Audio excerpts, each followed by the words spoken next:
ప్రార్థన చేస్తున్నాం. ప్రేమగల తండ్రి, యేసుక్రీస్తు ప్రభువారి పరిశుద్ధమైన నామములో మరొకసారి సాయం ప్రదర్శించడానికి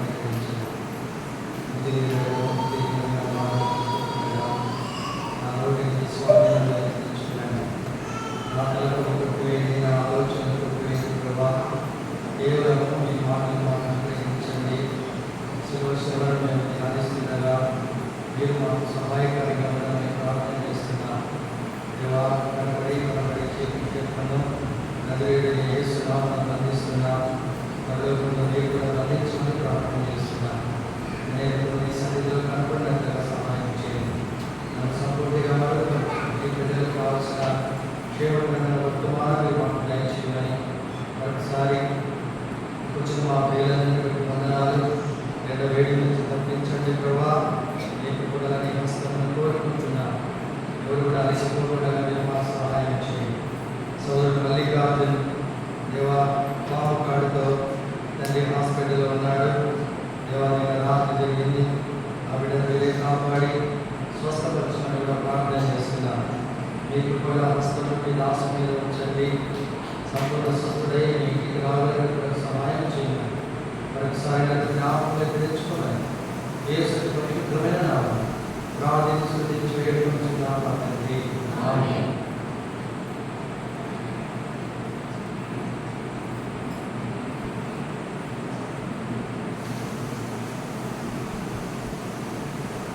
సోదరుడు నెహెమ్యా గారు కర్నూలు దైవ సేవకులుగా ఉన్నారు. అప్పుడప్పుడు నంద్యాలకు వచ్చేవారు. మీటింగ్ స్పెషల్ మీటింగ్ చేసిన పిలుస్తూ ఆయన చెప్పేవాడు, ఒక మనిషికి 3 భయాలు ఉన్నారు. ఎన్నుదా 3 భయాలు ఉన్నారు. ఒక భయం ఏంటి? దేవుడు ఉన్నాడు అన్న భయం. దేవుడు ఉన్నాడు అన్న భయం మొట్టమొదటిగా ఉన్నాడు.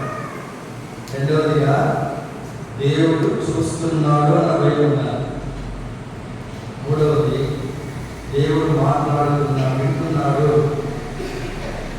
దేవుడు ఉన్నాడన్న భయమో, దేవుడు చూస్తున్నాడన్న భయమో, దేవుడు వింటున్నాడన్న భయం 3 భయాలు ఉన్నారు అని చెప్తున్నారు. ఈ రోజు కూడా కొన్ని మాట ఈ 3 భయాలు లేకపోతే విశ్వాసి ఏం చెప్పాల్సిన అవసరం లేదు. పిచ్చబెడిన అవసరం. మనం మందిరంలో కూర్చున్నప్పుడు, లేచినప్పుడు, మాట్లాడుతున్నప్పుడు దేవుడు ఉంటే ఆరాధన సమయంలో ఎందుకు పరిగెత్తిపోయి గుంపులుగా పోతున్నారు? ఎందుకు అర్థం కావడం లేదు. ఏం అవసరం ఉంది? అక్కడ ఆ పక్క ఈ పక్క తిరుగుతానే దేవుడు ఉన్నాడన్న భయం ఉందా? మందిరంలోకి వచ్చినాం, దేవుడు ఉన్నాడన్న భయం ఉందా? ఊరికి అవసరంగా తిరుగుతున్నాం, దేవుడు చూస్తున్నాడన్న భయం ఉందా? వ్యర్థమైన మాటలు మాట్లాడుతున్నా, దేవుడు వింటున్నాడన్న భయం ఉందా? ఈ 3 భయాలు లేకపోతే నువ్వు ఎంతన్నా చేయి, ఆరాధన చేయి, ఎంత చక్కగానో ఉండు, ఎంత చక్కగానో ఆరాధించు, ఎంత చక్కగానో ప్రార్థన చేయి, ఏమైనా చేయి, టోటల్లీ వేస్ట్. కాబట్టి ప్రియులారా, క్రైస్తవ జీవితం ఒక కష్టతరమైనది. జాగ్రత్తగా గమనించాలి. 7 దినాల్లో ప్రతిదీ చాలా సులభమైపోయింది. ఎవరు ఏ మాట మాట్లాడినా మాట్లాడేస్తున్నారు. ఎవరు ఎక్కడికైనా వెళ్ళగలుగుతున్నారు. ఎవరు ఎక్కడికైనా ఏదైనా చేయగలుగుతున్నారు. ఎందుకంటే ఈ 3 భయాలు మనిషి ఎప్పుడో వదిలిపెట్టేస్తున్నారు. ఒకప్పుడు మేము చిన్న వయసులో వ్యవస్థగా ఉన్నప్పుడు మందిరంలో కూర్చుంటే ఎంత అసలు అందరూ కూడా ఎంత బెటర్ ఆఫ్ సైలెంట్గా ఉండేది. ఇప్పుడు మనం ఆరాధన చేస్తున్నప్పటికీ పరిగెత్తిపోతా ఉన్నారు. ఏం జరుగుతాం? ఎందుకు? ఏముంది బయట? ఒక 2 గంటల ముందు బయట నుంచే కదా లోపలికి వచ్చావు. ఏముందని బయటకు వెళ్ళిపోతున్నాం? ఏదో వెళ్ళావు, అవసరం ఉంది, ఏదో వెళ్ళాము, దేనికి వెళ్ళాము, వెంటనే పని చేసుకుని పని రావాలి కదా. ఆరాధన అయిపోయేంత వరకు ఏం పని నీకు బయట. కాబట్టి మనము ఇది నా ఎవరు చెప్పలేదు కాదు, కానీ నేను చూసి, ఇప్పుడు నేను ప్రత్యక్షంగా చూసి మీకు చెప్తున్నాను. ఒకవేళ మీరు అనుసరిస్తే మీకు, మీ కుటుంబాలకు, మీ వ్యక్తిగత జీవితాలకు క్షేమం. లేదు అనుకుంటే మీ ఇష్టం, దానికి మనం ఏం చేయగలిగింది. సరే, ఇప్పుడు 2వ భాగానికి వస్తున్నాం. అనేక సందర్భాలు, అనేక సమయాల్లో యేసుక్రీస్తు ప్రభువు మరి శిలువలో పలికినటువంటి 7 మాటలను వారు జ్ఞాపకం చేసుకుంటున్నారు. కాబట్టి మనం కూడా క్లుప్తంగా 7 మాటలు మనం ధ్యానిస్తాం. యేసుక్రీస్తు ప్రభు భూలోకంలో మానవుడిగా జీవించినప్పుడు ఆయన అనేక మాటలు మాట్లాడినారు. ఆరంభం మొదలుకొని, తన పరిచర్య ఆరంభం మొదలుకొని చివరి వరకు కూడా అనేక మాటలు మాట్లాడినాడు. చూడండి, కొండ మీద ప్రసంగం మొదలుకొని తర్వాత సాతాను శోధనలో ప్రవేశించినప్పుడు కానీ, లేదా అనేకుల కొరకు పలికినటువంటి మాటలు కానీ, స్వస్థపరిచేటువంటి మాటలు కానీ, లేదా ఇతరుల కొరకు ప్రార్థన చేసేటువంటి వాటి కోసం అనేకమైనటువంటి మాటలు మాట్లాడినాడు. అయితే ఎందుకు ఇంత ఈ పరలోకపు శిలువ మీద పలికినటువంటి 7 మాటలైతే ఎందుకు ఇంత ప్రాధాన్యత అనేది మనం ఒకసారి చూస్తే, ఒక మనిషి అవసాన దశలో చివరి గడియల్లో ఇక తన కొద్దిసేపటికో కొద్ది రోజులకు మరణిస్తారన్నప్పుడు, మంచం మీద పడకలో ఉన్నప్పుడు వారి కుమార్తెలు ఇక మీ నాయన చనిపోవడానికి సిద్ధపడ్డాడు, నాయన మీ అమ్మ చనిపోవడానికి సిద్ధపడింది, నీ ఏదైనా మాట్లాడాలనుకుంటుంది, దయచేసిగా చివరిగా తనకి ఏ మాటలు చెప్తుందో, ఏ మాటలు చెప్తాడో, ఎవరికి అప్పించినాడు, ఎవరి దగ్గర డబ్బులు రావాలి, లేదా మనకి ఆస్తి ఎవరి మనకు తెలియకుండా దాచిపెట్టాడా, వీటన్నిటిని తెలుసుకోవడానికి మానవుడు చాలా ఆతృతతో ఎదురు చూస్తాడు. దావీదు కూడా అదే చేసినాడు. అంత దైవ చిత్తానుసారమైనటువంటి దావీదు చివరి దశలో ఏం చెప్పిండాలా చెప్పండి. ఆయన నేను దేవుని చిత్తానుసారంగా నడుచుకున్నా, నీవు కూడా దేవుని చిత్తానుసారంగా నడుచుకో, నీకు క్షమాపణ జరుగుతుంది, నువ్వు మంచివాడికి ఎదుగుతావు, పైకి ఎదుగుతావు. నేను అందరినీ క్షమించిన, ఎవరిని క్షమించిన, శివుని క్షమించిన, యోవాబుని క్షమించిన, అందరినీ క్షమించేసిన, నువ్వు కూడా క్షమించు చెప్పడానికి బదులుగా అవసాన దశలో ఉన్నప్పుడు, ఇదిగో నేను శివుని క్షమించిన కానీ నువ్వు మాత్రమే క్షమించాలి, జాగ్రత్త. ఎలాంటి మాటలు చెప్పాడు దావీదు? ఆ మాటలు సొలొమోను యొక్క జీవితంలో తీవ్రంగా పనిచేస్తాయి. తన యొక్క రాజ్య సింహాసనం ప్రారంభం నుంచి రక్తం చిందించడానికినే మొదలుపెట్టేసినాడు. శివుని క్షమించేసినాడు దేవుడు దావీదు. ఆయన మరొకసారి వచ్చినాడు, అయ్యా నేను పొరపాటుగా మాట్లాడానండి, దావీదు గారు రాజా నన్ను క్షమించు, పర్లేదు ఆయన క్షమించినప్పుడు అని ఎదురు చివరి దశలో తన కుమారుడైనటువంటి సొలొమోను చెప్పాల్సి వచ్చింది. అరే నాయన నేను క్షమించిన శివుని నువ్వు కూడా క్షమించని చెప్పింటారు.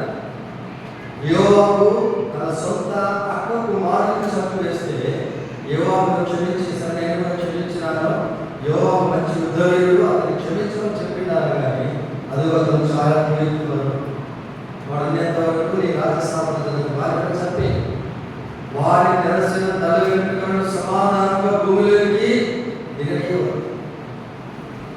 కాబట్టి సొలొమోను జ్ఞానైనటువంటి వాడు తన సింహాసనం ప్రారంభము, తన రాజ్య పరిపాలన ప్రారంభము రక్తం చిందించి దాని మీద సింహాసనం కట్టుకున్నాడు. ఎందుకు ఈ మాట చెప్తున్నారంటే, చివరి మాటలు ఒక మనిషికి నీకు నాకు ఎంతో ప్రాముఖ్యమైనది. కొంతమంది ఏమైనా చెప్పారు, వాళ్ళ ఆస్తులు సంపాదించుకునే వారికి చెప్పారు, వాళ్ళకి చెప్పారు, ఏం తింటాదో వారి భార్య మీద 30-40 సంవత్సరాలు సంసారం చేసిన భార్య కూడా మనకు చాలా. కొంతమంది భార్య కూడా ఉంటారు, భర్తను ఎప్పుడెప్పుడు ఎవరు చూపిస్తున్నారు అనేది ఆలోచన చేస్తూనే ఉంటారు. ఇవన్నీ ఎందుకు జరుగుతున్నాయంటే, చివరి దశలో వారు ఒక వీలు రాసి చనిపోతారు. ఆ వీలు చూసినప్పుడు కుమారులకు భార్యకు పంట పగిలిపోతుంది. అయ్యో వీడియో కూడా మనకు తెలియదు, వీళ్ళంతా ఆస్తి రాసిచ్చినాడు. కాబట్టి ఇవన్నీ ఎందుకు జరుగుతున్నాయి లోపలంటే, మనుషునికి చివరి దశలో అనేక విషయాలు చెప్పడానికి ఆశపడతారు మానవులు. అందుకనే భూలోకంలో 33 సంవత్సరాల్లో 3.5 సంవత్సరం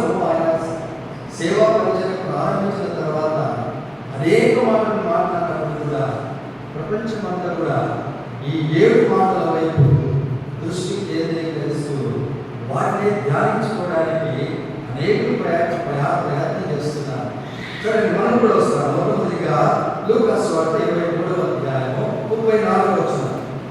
సాధ్యమైనంత 1:4 ముగించేస్తాను, తొందరపడతాను. లూకాసు వార్త 23వ అధ్యాయం 34వ వచనం.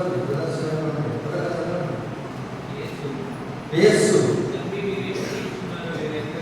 తండ్రి మీరేమి చేయుచున్నారో మీరు ఎరుగరు కనుక వీరిని క్షమించుమని పలికినాడు. తండ్రి మీరేమి చేయుచున్నారో మీరు ఎరుగరు కనుక వీరిని క్షమించు. మొట్టమొదటి మాట, శిలువ మీద పలికినటువంటి మొట్టమొదటి మాట యేసుక్రీస్తు ప్రభువులో చూసినటువంటి మాట. ఈ సందర్భం ఎలా ఉందంటే క్షమాపణతో కూడినటువంటి మాట. ఏ విధంగా ఉన్నాడో యేసు వారు పట్టుకొని చేతులలో మేకులు కొడుతున్నారు. మేకులు కొడుతున్నప్పుడు ఆ బాధను భరిస్తూ నొప్పిని కేకలు వేయడానికి బదులుగా, ఆ వేదనతో కేకలు వేసి అయ్యో రక్షించమని కేకలు వేయడానికి బదులుగా ఇంతవైపు క్షమాపణ కొరకు ఆయన తండ్రిని వేడుకుంటున్నాడు. ఎంత ప్రేమమైనటువంటి వాడు యేసుక్రీస్తు ప్రభువు. ఇలాంటి ప్రేమమైన ప్రపంచంలో నేను కూడా కనపడటం చాలా చాలా చాలా తక్కువ. ఎవరు కూడా లేరు ఇప్పుడు. ఇంత కరుణామయుడైనటువంటి వాడు యేసుక్రీస్తు ప్రభువు. చేతుల్లో మేకులు కొడుతున్నప్పుడు కేకలు వేయడానికి బదులుగా ఆ మేకులు కొడుతున్నప్పుడు ఆయన వారిని క్షమించమని అడుగుతున్నాడు. లూకాసు వార్త 6:27-28 ఆయన ప్రవచనాలు ఆయన ఏమైతే చెప్తున్నాడో ప్రవచనంలో నెరవేరుతున్నాయి. చూడండి, లూకాసు వార్త ఈ రెఫరెన్స్ మీరు రాసుకోండి దయచేసి. చాలా ఉంటాయి కాబట్టి మీరు రాసుకోండి, లేదంటే వదిలేదు. కాబట్టి ఇక్కడ జరిగేది ఏంటంటే ఆయన లేఖనములను నెరవేరుస్తున్నాడు. యెషయా 53:12 ప్రకారం ఆయన శిలువను సహిస్తున్నాడు. పాప క్షమాపణకు ఒక మనిషి వచ్చినాడంటే తెలియనితనము, బుద్ధిహీనత ఇవన్నీ కారణం కాదు. తెలియనితనము కాదు ఇది.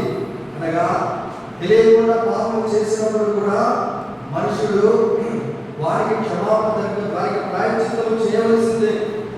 తెలియక చేసిన పాపంలో తెలిసి చేసిన పాపములకు మనుషులు ధర్మశాస్త్రానుసారంగా వారికి ఏదో ఒకటి బలి అర్పించాలి. కాబట్టి ఇప్పుడు జరిగే సంగతి ఏంటంటే వారిని క్షమించమని ప్రార్థన చేస్తున్నారు. నిజంగా యూదులు, రోమవారు వారి పాపలు ఎంత గొప్పవో వారికి తెలియని వారు కాదు. అయితే ఈ బుద్ధిహీనత వారిని ఈ యొక్క ధర్మశాస్త్రం యొక్క ఆ యొక్క శిక్ష నుండి వారిని తప్పించలేదు. ఎందుకంటే మీరు నిరపరాధులను చింతిస్తున్నారు, నిరపరాధమైనటువంటి వాడిని చంపుతున్నారు. అందుకని యేసుక్రీస్తు లేఖనముల ప్రకారం చూడండి, సంఖ్యాకాండము 15:27 నుంచి చివరి 30 వచనం చదవండి.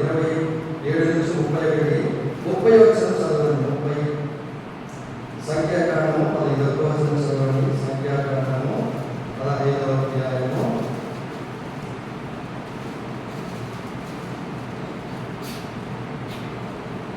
30 వచనం.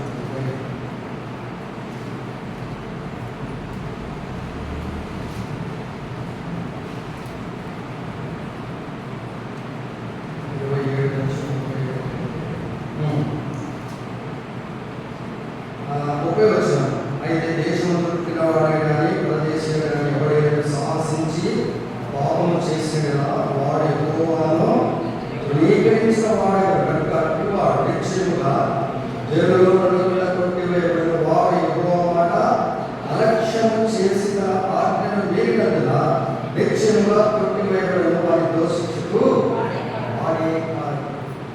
కాబట్టి ఇప్పుడు మీరు ఏం చేశారంటే వీరు తెలిసి కూడా నిరపరాధి అని పిలాతు చెప్తున్నాడు. హేరోదు కూడా తన దోషం ఏమి లేదని చెప్పినప్పటికీ నిరపరాధి అయినటువంటి వాడిని వారు సిలువ వేసి ఆయన చంపివేసినట్టుగా మనం చూడగలుగుతున్నాం. కాబట్టి వీరేం చేయాలంటే నిశ్చయముగా మరణశిక్షకు పాత్రులు, వారి దేశంలో నుంచి కొట్టివేయబడాలి, భూమి మీద ఉండకుండా చంపివేయబడాలి ధర్మశాస్త్రానుసారం. అప్పటికి కూడా యేసుక్రీస్తు ప్రభువు చనిపోయిన తర్వాతనే కొత్త నిబంధన మొదలైంది. అప్పటి వరకు ధర్మశాస్త్రమును దేవుడు కొట్టివేసినాడు. కాబట్టి యేసు క్రీస్తు ప్రభు చనిపోయి బాధ పెట్టబడి మూడవ నాడు సజీవుడు లేచిన తర్వాతనే కొత్త నిబంధన ప్రారంభమైంది. సరే, ఇప్పుడు జరిగేది ఏంటంటే, ఇప్పుడు ఇష్టపూర్వకంగా పాపం చేసిన వ్యక్తి కాదు, చేసిన పాపం కీర్తన 51:16-17లో యేసు చేసినటువంటి ప్రార్థన ఏం చేసినాడు? ప్రభువా క్షమించమని ప్రార్థన చేసినాడు. క్షమించమని ప్రార్థన చేసిన యొక్క ప్రార్థన దాదాపు ఇశ్రాయేలు దేశంలో 40 సంవత్సరాల వరకు వారు కాపాడబడతా వచ్చినారు. వారు దేని వల్ల ఎలాంటి శిక్ష పొందలేదు. 40 సంవత్సరాల వరకు మీరు రక్షించబడతారేమో, నిరపరాధిని చంపివేసినామని క్షమాపణ కోరుతారేమో చూసినారు. కానీ ఎవరు కూడా దాంట్లో వారు పాల్గొనలేదు కనుక వారు తీవ్రమైనటువంటి శిక్షకు పాత్రమైనటువంటి వారు. ఈ పిలాతు క్రూరంగా చంపివేయబడ్డారు. ఆయన యొక్క మరణ శిక్షను అమలు చేసి వారికి తను రాసిన దానికి ఎంత కఠినంగా ఉన్నాడో, ఈయన ఏ నేరం చేస్తే నేను విడిచిపెడతానో అని అనడానికి బదులుగా నాకేం సంబంధం లేదు చేతులు కట్టుకున్నాడు. కాబట్టి ఈ పిలాతు వాడు క్రూరంగా చంపబడ్డాడు. ఇశ్రాయేలు ప్రజల్లో అనేకులు ఆయన హిట్లర్ చేత భూజంతో పోయబడినారు. లక్షల కొలది యూదులు వారు చంపివేసినారు. అయితే దేవుడి కృప 40 సంవత్సరాల వరకు వారి మీద కృప చూపుతూనే ఉంది. కారణం ఏంటంటే యేసు క్రీస్తు ప్రభు వారి కొరకు శిలువలో చేసినటువంటి ప్రార్థన. ప్రభువా మీరు ఏం చేస్తున్నారో మీరు ఎరుగరు, వీరిని క్షమించమని చేసిన ఆ చిన్న ప్రార్థన ఇశ్రాయేలు 40 సంవత్సరాల వరకు కాపాడుకోవచ్చు. ఆయన చేసిన ప్రార్థన నేడు నీవు నేను రక్షించబడటానికి కారణం.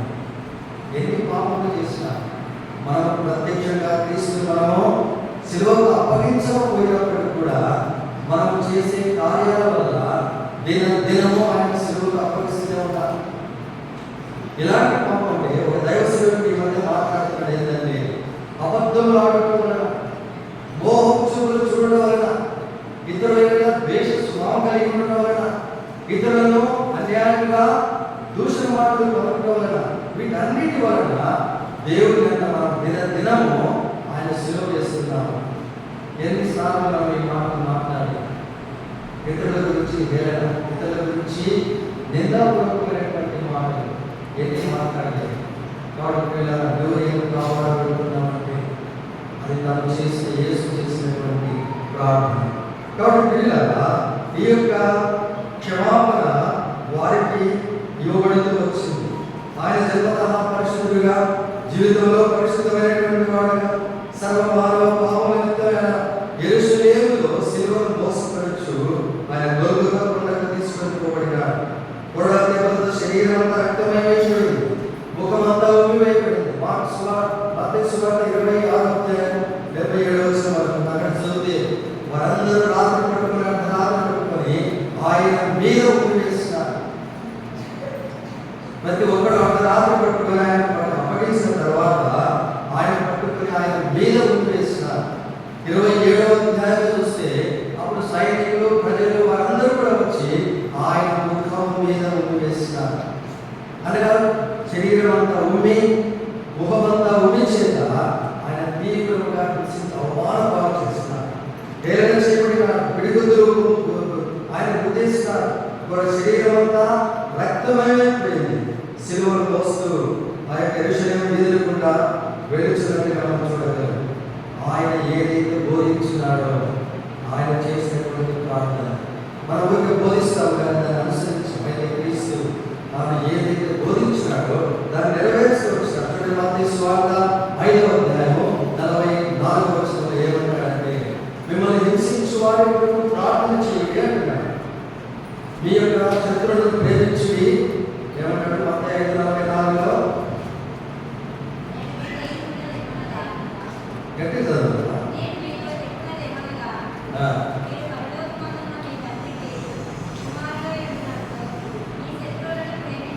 మీ శత్రువులను ప్రేమించి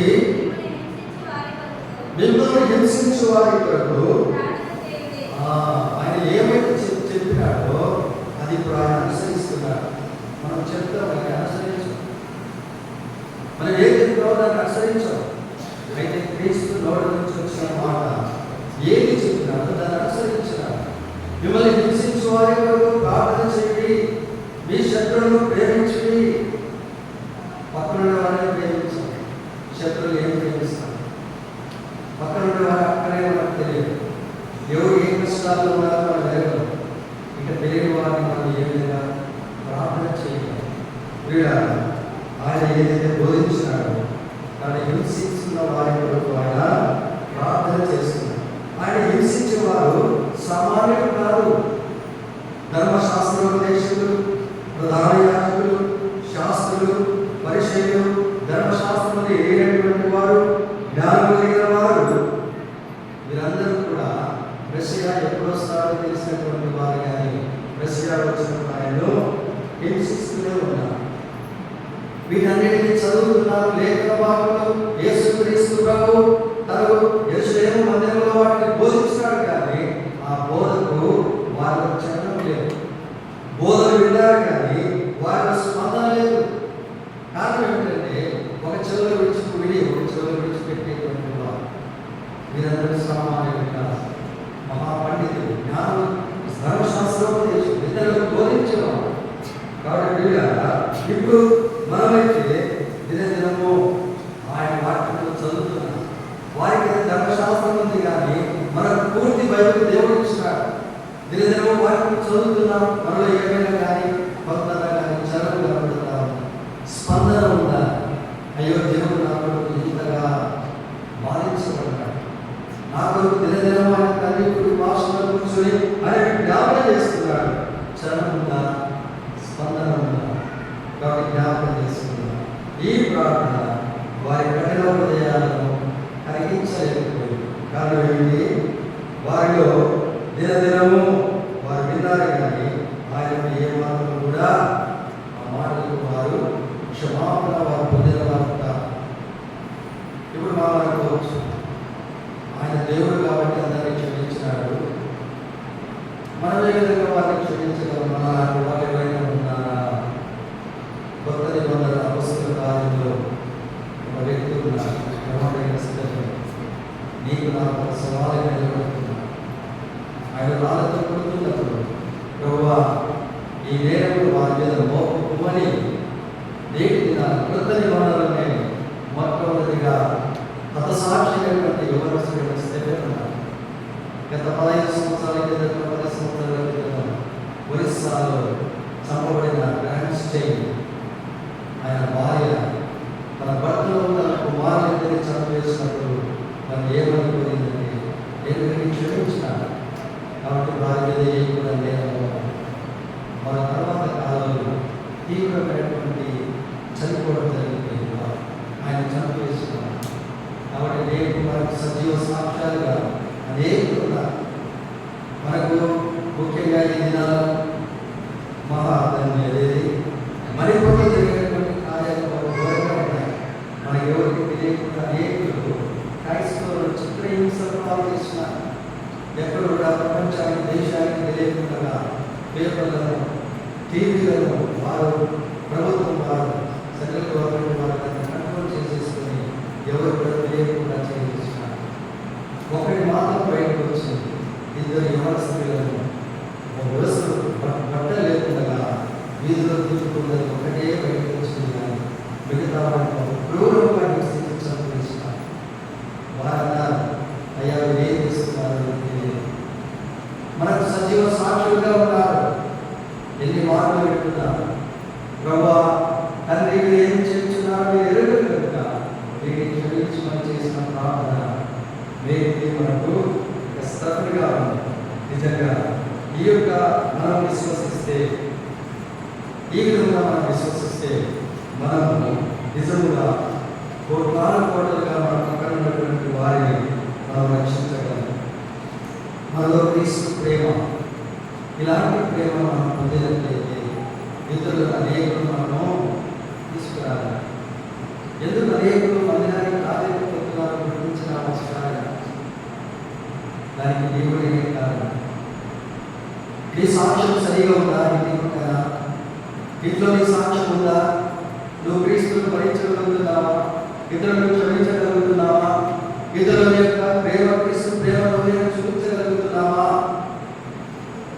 చూపించగలిగితే నీ ఇంటి పక్కన వారిని క్షమించలేదు, ఇంకా ఏ విధంగా ఇతరులను తీసుకున్నాడు? నీలో క్రీస్తు కనపడినంత వరకు వారిని నీ దగ్గరికే రా.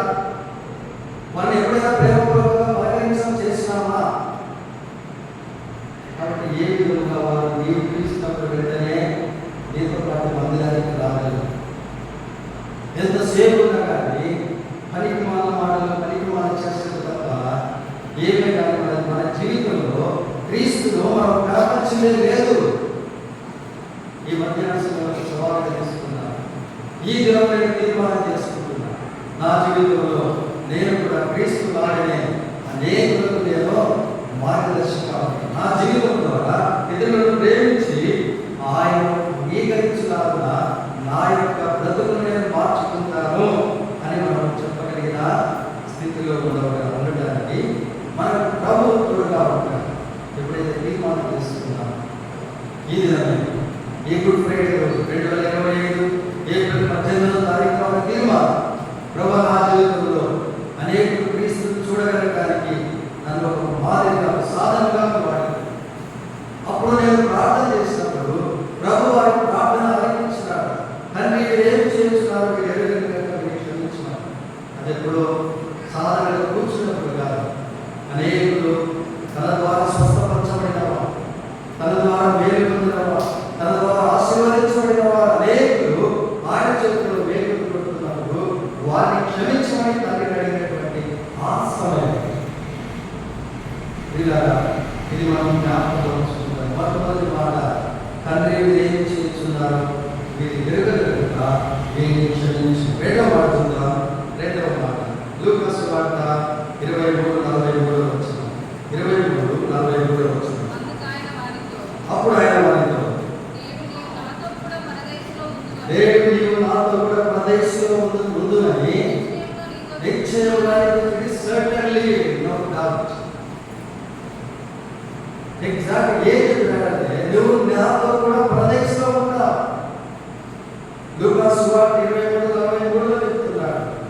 మొట్టమొదటిది క్షమాపణ, ఇతరులను క్షమించేటువంటి మంచి మనసును ఏమైతే చెప్పినాడో దాన్ని యేసుక్రీస్తు తన జీవితంలో అనుసరించినాడు. రెండవదిగా పాపినటువంటి వాడికి అభయమిస్తున్నాడు. నువ్వేం భయపడద్దు, నీకు నేను రక్షణ ఇస్తాను. చూడండి, ఇద్దరు దొంగల మధ్యలో యేసు ప్రభు సిలువ వేయబడినాడు. ఆయన హంతకుల మధ్యలో ఆయన సిలువ వేయబడినాడు. వీరిద్దరికి సమానమైన దూరంలోనే ప్రభు యేసు తీసుకున్నాడు. కుడి వైపున ఒకడు, ఎడమ వైపున ఒకడు, ఇద్దరికి సమానమైన దూరము. ఇద్దరు కూడా దొంగలు హేళన చేస్తారు. మనం ఉదయకాల సమయంలో చూసిన మహారాష్ట్రలో నీవు నిజంగా దేవునికి కుమారుడైతే ఆ సెలవుకి దిగి వచ్చి నిన్ను రక్షించుకొని మమ్మల్ని కూడా రక్షించుకొని ముందుగా ఇద్దరు దొంగలు చెప్పినారు. ముందుగా చెప్పినారు. మేకులు కొడుతున్నప్పుడు క్రీస్తు మొట్టమొదటిగా తండ్రి మీరు ఏమి చేస్తున్నారు మీరు ఎరుగలిగిన క్షమించు. మొదటి మాట మొదటిసారి అన్నాడు, రెండోసారి అన్నాడు, మూడోసారి అన్నాడు. మేకులు కొట్టే ప్రతి దెబ్బ కూడా వీడిని క్షమించు, వీడిని క్షమించు, వీడిని క్షమించు అన్నప్పుడు రెండవ వాడి ముందే పగిలిపోయింది. అయ్యో, నేను అనేక మార్లు జైలు అనేక మంది తీసుకొని బంధించినాను. ఏ ఒక్క సైనికుడు కూడా, ఏ ఒక్క అధికారి కూడా నన్ను క్షమించమనగల. నా కొరకు తప్పు చేసినా నేను క్షమిస్తున్నాను అనలేదు.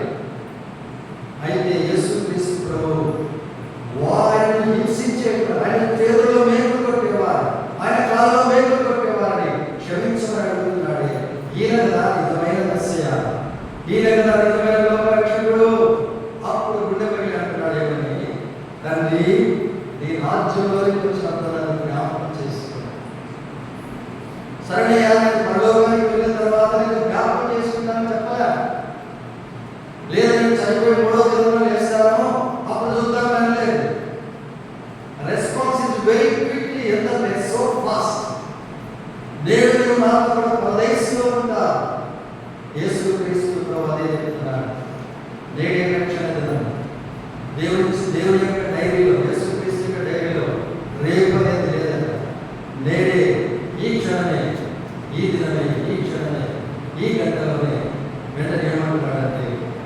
నీవు నాతో కూడా పరదేశంలో ఉంటావు. కాబట్టి ఏకైక వ్యక్తి చివరి క్షణాల్లో ఏం పొందినటువంటి నిత్య రాజ్యం పొందినటువంటి వాడు. కాబట్టి ఈ నిత్య రాజ్యాన్ని సంపాదించుకున్న ఒకే ఒక వ్యక్తి క్షణాల చివరి దశలో కొద్దిసేపు ప్రాణం పోతుంది. ఆ సమయంలో నిత్య జీవులు పొందినటువంటి వాడు. ఇద్దరు ఆయన నిందించినారు కానీ ఒక్కడు మాత్రమే రక్షించబడినారు. దీన్ని బట్టి యేసుక్రీస్తు ప్రభు భూలోకంలో ఉన్నప్పుడు చెప్తున్నాడు అనేక ఉపమానాలు. అయ్యా నీ రాజ్యం వచ్చినప్పుడు ఏ విధంగా ఉంటుందో చెప్పినప్పుడు ఆయన ఒక మంచం మీద ఇద్దరు ఉంటారు, ఇద్దరు ఎత్తబడతారు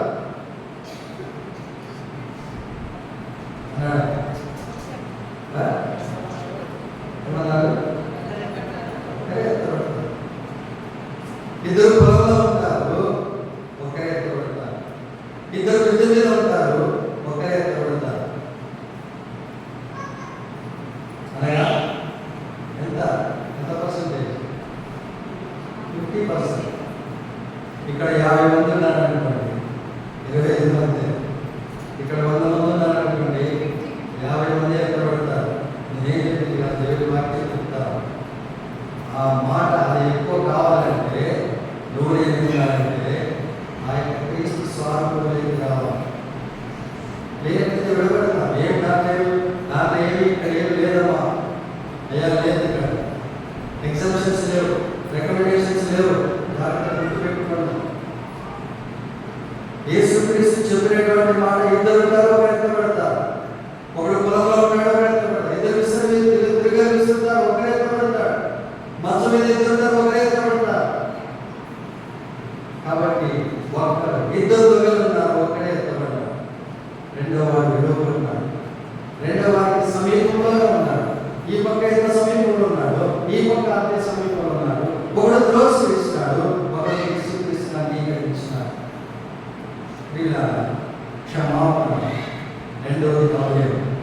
యేసుక్రీస్తు ప్రభువు ఈ దొంగ మనసు మార్చడానికి ఆయన యొక్క మాటల ప్రార్థన ఎంతో సహాయం చేస్తున్నారు. చూడండి, యెషయా గ్రంథము 26వ అధ్యాయం 10వ వచనం. ఈ యొక్క మాట చదవండి. యెషయా గ్రంథం 26:10. యెషయా గ్రంథం 26:10 చదవండి తొందరగా.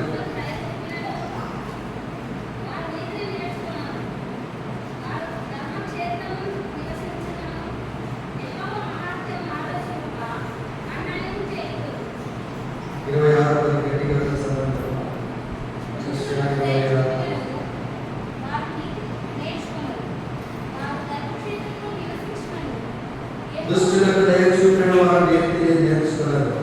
వారు ధర్మక్షేత్రంలో నివసించినారు.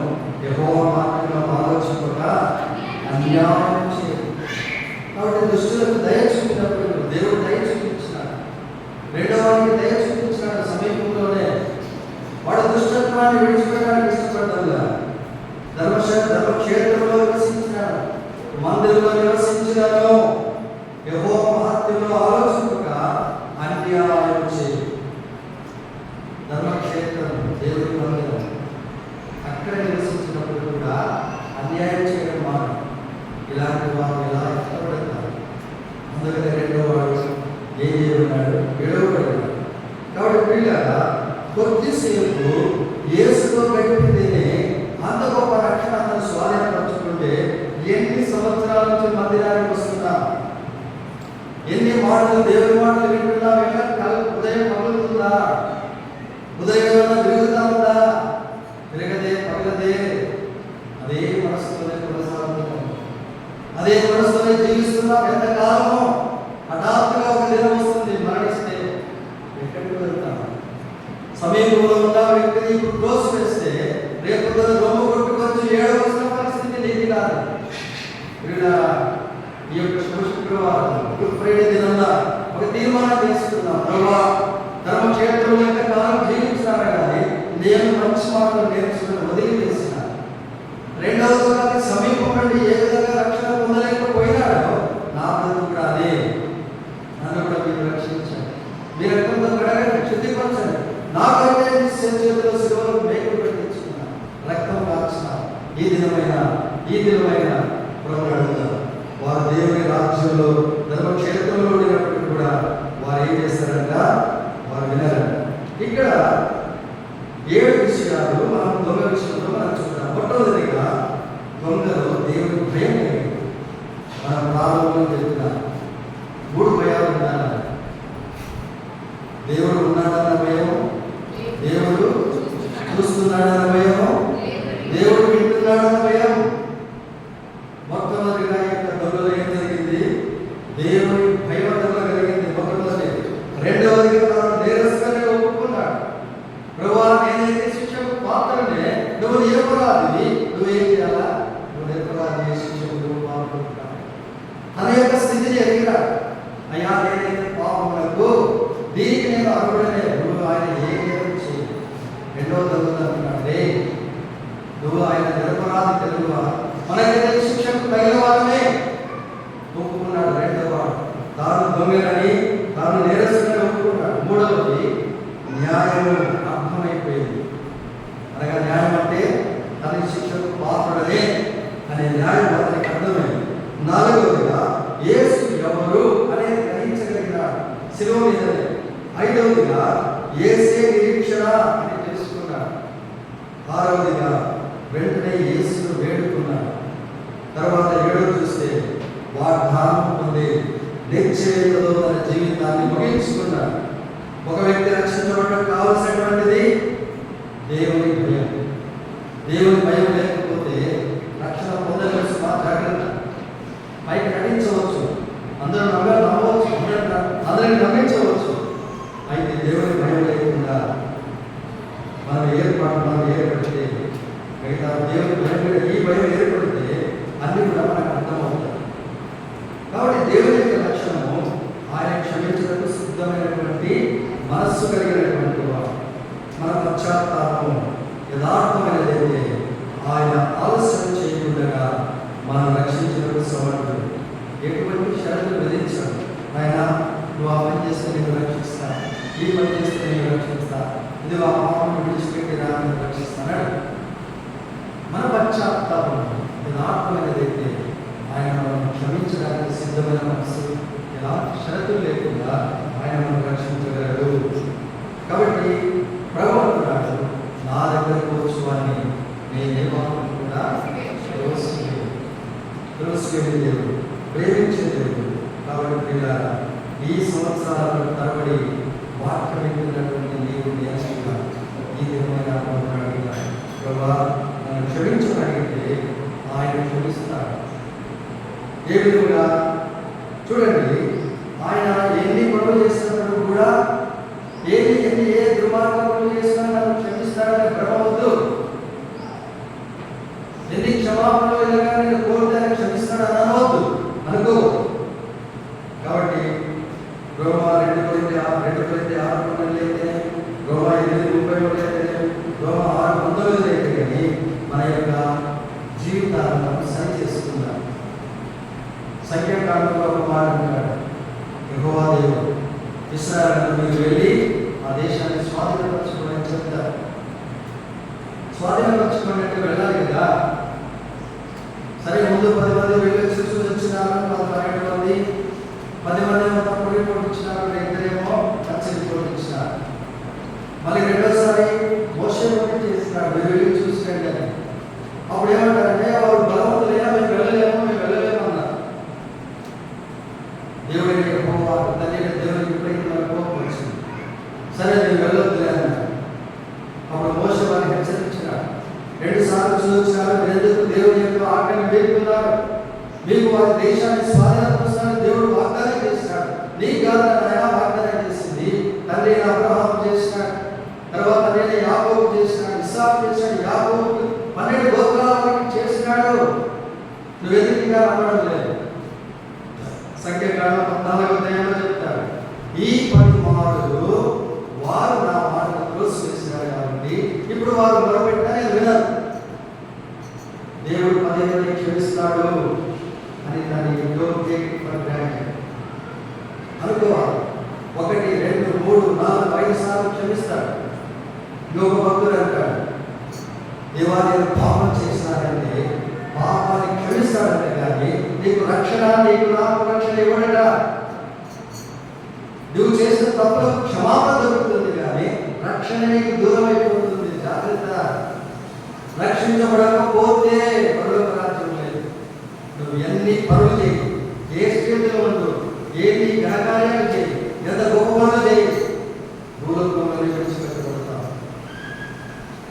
మనం దాన్ని జాగ్రత్తగా పరిశీలిస్తున్నాం. ఏమన్నా ఎన్నిసార్లు మనం కోసం వేసుకుంటున్నా మనం తప్పు చేసి ప్రభావాలను క్షమించమని అడిగితే ఆయన క్షమిస్తాడని ఆ యొక్క భ్రమం.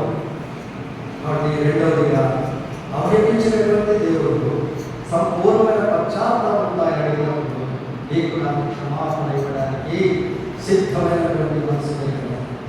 రెండవది. మూడవది యోహాను సువార్త 19వ అధ్యాయము 26వ యోహాను సువార్త 19:26.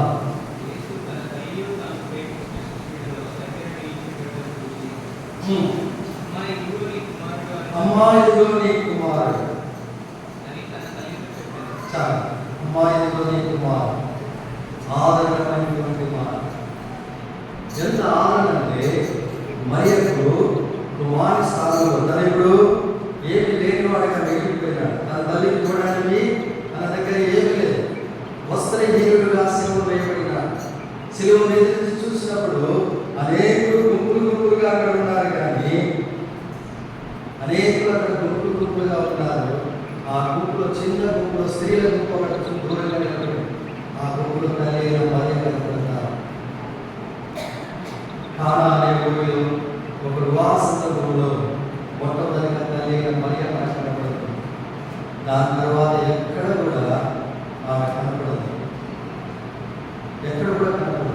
నేను తల్లిని, ఆయన కన్నాను, ఆయన దాదాపు 30 సంవత్సరాలు పోషించిన, కాబట్టి నేను ఆధిక్యత తీసుకోవాలని తల్లి ఎక్కడ కూడా కనపడలే. కానా ఊరిలో అమ్మాయి నాకు ఏమి పడన్నప్పుడు మన వెంటనే వెనక్కి వెళ్ళిపోయింది.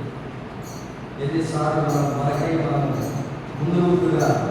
ముందు మనమే కట్టాలి, మన మాటలే కాదు, మనమే చేయాలి. వేరే వాళ్ళు చేయడానికి లే, వేరే వాళ్ళు ముందుగా ఆహ్వానించాం, వేరే వాళ్ళు మనం రానివ్వడానికి ఇష్టపడము. తల్లి అయిన మరియ మొట్టమొదటిగా కాలాల్లో పోయిన తర్వాత ఇప్పుడు ఎక్కడ కనపడుతుందంటే సిలువలో ఆయన చూసినప్పుడు తల్లి అయినటువంటి చిన్న స్త్రీలకు మధ్యలో ఆమె కనపడుతుంది. ఆమె చూసినప్పుడు ఆమె యోగక్షేమాలు విచారించడానికి ఇప్పుడు ఏం చెప్తున్నాడంటే చూడండి, లూకా సువార్త 2వ అధ్యాయము 35వ వచనం. లూకా సువార్త 2వ అధ్యాయం 35వ వచనం.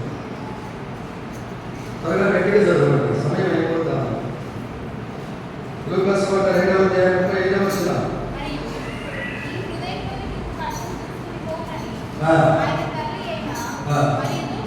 కాబట్టి తన హృదయంలో ఒక ఖడ్గం దృశ్యత.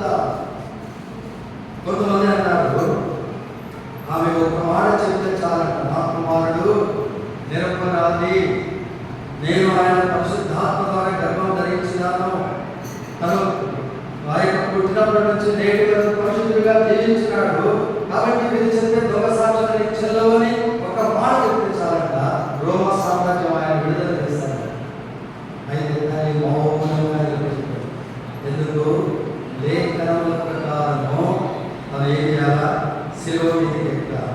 కాబట్టి పిల్లల తల్లి యోగక్షేమాలు సరిగా చూసేటువంటి ఆయన యోహానుకు తన ఇంటికి తీసుకుని అప్పగించేస్తున్నాడు. అమ్మాయిలో నీ కుమారుడు యోహానుకు పరిచయం చేస్తున్నాడు. ఈ యోహాను ఎవరంటే ఎవరి యోహాను? యోహాను సువార్త రాసినటువంటి అమ్మాయిలో నీ కుమారుడు తండ్రి యేసుక్రీస్తు ఆయన గుడి భాషలో కూర్చునేటువంటి వాడు. ఆయన లోన ఆనుకున్న శిశువుగా ఇప్పుడు ఆయన తన తల్లి యోగక్షేమాలు అతనికి అప్పగించినాడు.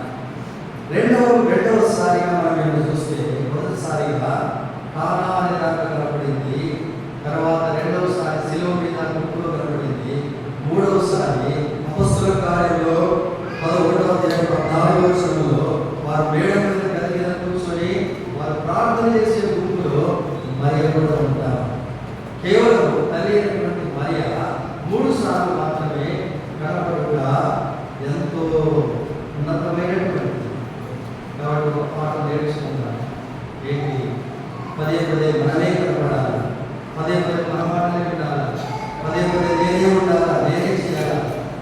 ఆలోచించి మనం ఏం చేస్తామంటే మనకంటే యోగ్యులను ముందు నిలబెట్టి మనం వెనక నిలబడతాం.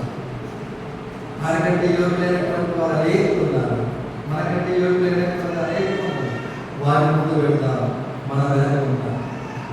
కాబట్టి తర్వాత జరిగిన సంగతి ఏంటంటే తన యొక్క ఇప్పుడు ఆమె ఇవ్వడానికి తన దగ్గర ఏమీ లేదు, కానీ ఆమె అప్పటి చేసినారు. ఆమె అప్పటి చేసి తన కుమారుని బాధ్యతను తల్లికి అప్పచెప్పినాడు, 1000 రూపాయలు అప్పచెప్పినాడు.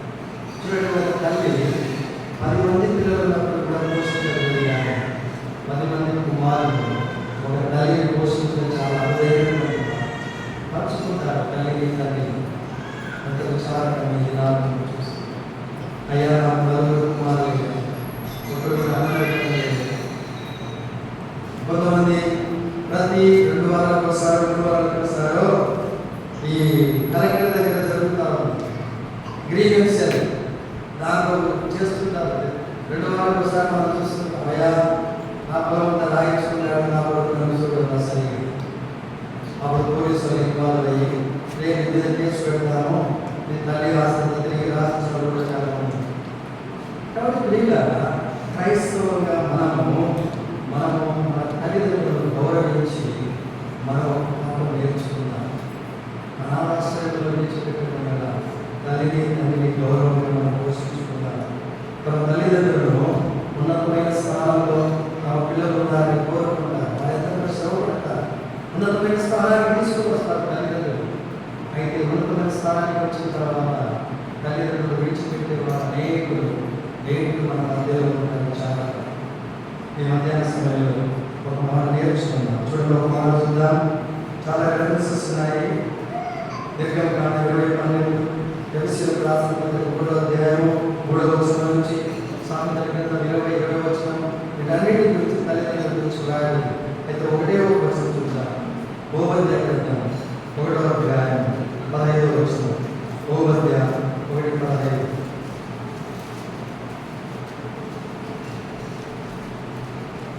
ఓబద్య గ్రంథం 1:15.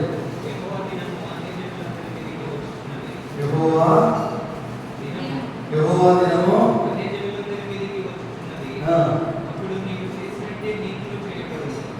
అప్పుడు నీవు చేసినట్టే నీకు కూడా దేవుని వాక్యం యథార్థమైనది, అది నీకు తిరిగి వస్తుంది.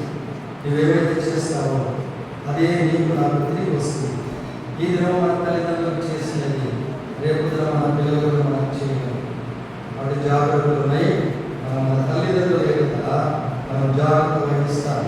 మన కుటుంబాలు అన్యుల మధ్యలో బాధికరంగా దేవుడికి మహిమకరంగా ఉండాలి అంటే అప్పుడు మనం ఏం కాదు, దేవుడి గురించిన జ్ఞానం ఇరుగు పొరుగు వారు మనం చూసి గమనిస్తారు. కొందరు మందిరంలో ఎంతో పవిత్రంగా ఎంతో గౌరవకరంగా అన్ని వారు నిర్ణయించినట్టే. అయితే ఇంటి దగ్గర సాక్ష్యం చూస్తే ఎట్లుంటుందంటే ఒక మార్గంగా ఏ రకంగా ఉంటుంది. వీడి భార్య పిల్లలు ఎట్లా చూస్తారో మాకు తెలిసింది, తన తల్లిదండ్రులు ఎలా చూస్తారో మాకు తెలిసింది. మందిరంలో చూస్తేనే మాకు మంచి మంచి బట్టలు పెట్టుకోవాలి, మంచిగా స్థానాలు ఉంటాం, కానీ మన యొక్క జీవితం ఎలా ఉంటుందంటే పక్క వారిని అడిగితే చాలు, మన ఇంటి పక్కన వారిని అడిగితే మన సాక్ష్యం తెలుస్తాం. సరే, ఎవరి మీద గడిచిపోయింది, జరిగిపోయింది. నేటి దినంలో మనం ఏం చేస్తామంటే మనము జాగ్రత్తగా ఇటువంటి ప్రభా నేను కూడా నా తల్లిని నా తండ్రికి సన్మానించాను. గడిచిన దినాలు చాలు, ఇక నేను ఎప్పటి నుంచి నేను యథార్థంగా జీవిస్తాను. నా పాపను క్షమించమని పశ్చాత్తాపం హృదయంతో అడిగితే దేవుడు నీకు రక్షణ ఇస్తాడు. ఈ నాకే చెప్తుంది, దొంగకు పశ్చాత్తాపం హృదయంతో అడిగినాడు, క్షమాపణ దొరికి నీకు నాకు దేవుడు క్షమాపణ ఇవ్వాలి. కాబట్టి 2వదిగా 3వదిగా అమ్మాయి నీ కుమారు. వాడు తల్లిదండ్రులు ఏమిలా ఆయన అప్పగించినటువంటి పరిచర్య నమ్మకంగా చేసినటువంటి వాడు. 4వదిగా మనం చూసి కేవలం ఒక 10 నిమిషాలు మాత్రం మనము చూద్దాం. 4వదిగా ఇది తల్లిని గురించినటువంటి ఆదరణ. 4వదిగా చూస్తే మత్తయి సువార్త 27వ అధ్యాయం 46వ వచనం. మత్తయి సువార్త 27:40 గట్టిగా చదవడమ్మా. ఏలి బయలుదేరి లామా సబక్తాని అని బిగ్గరగా కేకలు వేసాను. ఆ మాటకు నా దేవా నా దేవా నన్నెందుకు చేయి విడిచితివని అర్థం. ఏది లామా సబక్తాని అనగా నా దేవా నన్నెందుకు చేయి విడిచితివి. మొట్టమొదటి మాట ఏమన్నాడు?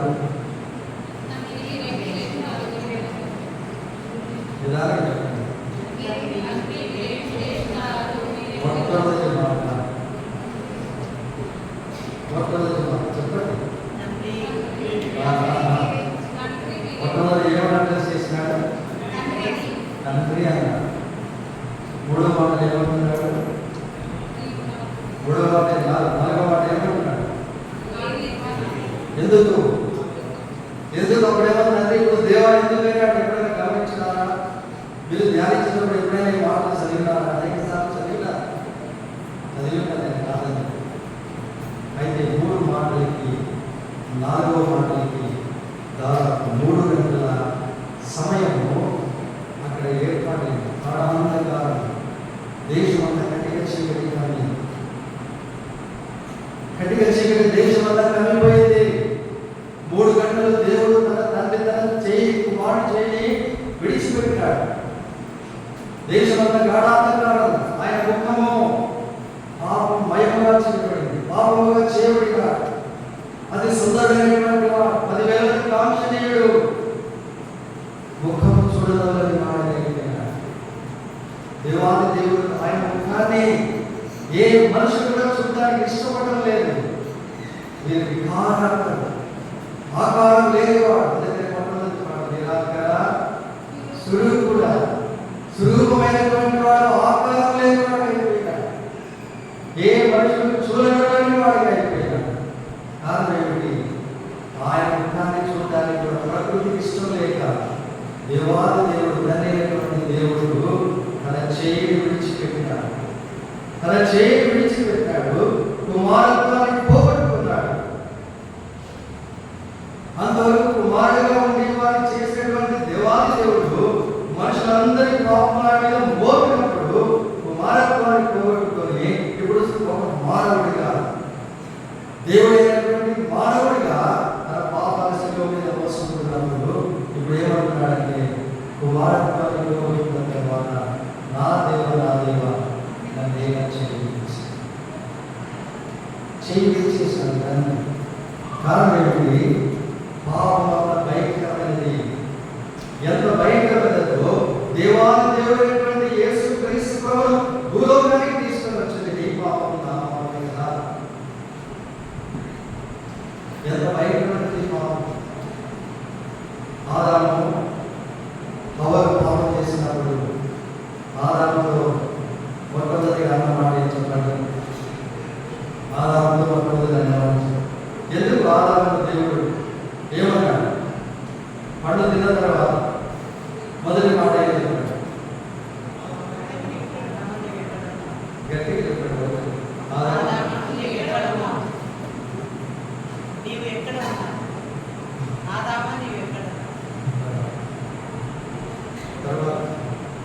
ఆదాముతో ఎదురుగా పడినప్పుడు ఆదాము ఎదురుగా పడినప్పుడు ఒక మాట అన్నాడు.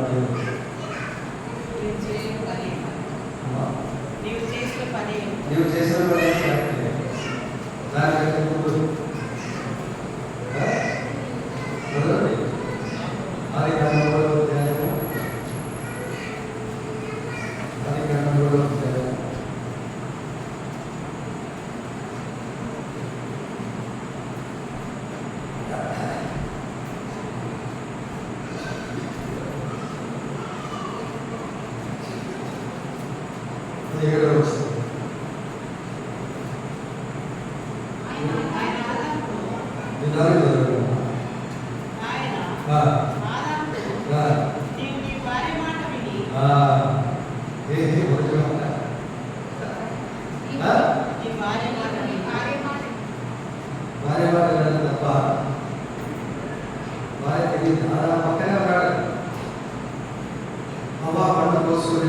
చూసినప్పుడు సాధారణ ప్రేరేపించినప్పుడు ఆదాము పక్కనే ఉన్నాడు.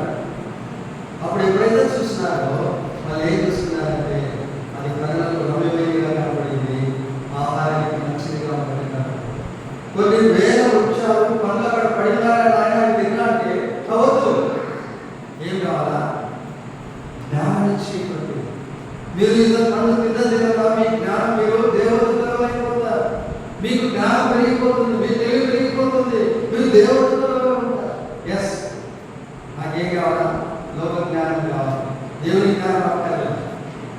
మానవునికి ఏం కావాలా? లోక జ్ఞానం కొరకు ఈ జ్ఞానం కూడా ప్రయాసపడుతున్నారు. దేవుని జ్ఞానం అక్కర్లేదు. అనేక మంది చదువుతున్న పిల్లలు, పెద్దలు అందరూ లోక జ్ఞానం కొరకు ప్రయాసపడుతున్నారు. దేవుని వారి మాట విని దేవుని వద్దకు పండు తిన్నారు. కాబట్టి అతను చేసినటువంటి పాపం నేటికి ఆ లోకంలో ఉన్నటువంటి కుమారుడిని భూమి మీద తీసుకుని వచ్చి, అంతేకాదు ఆ కుమారుడు పరిశుద్ధులైనటువంటి కుమారుడు శిలువలో వేలాడడానికి కారణమైపోయింది. కాబట్టి పిల్లలు ఏం చేసినట్టే నా దేవుని ఎందుకు చేకూరుస్తాను.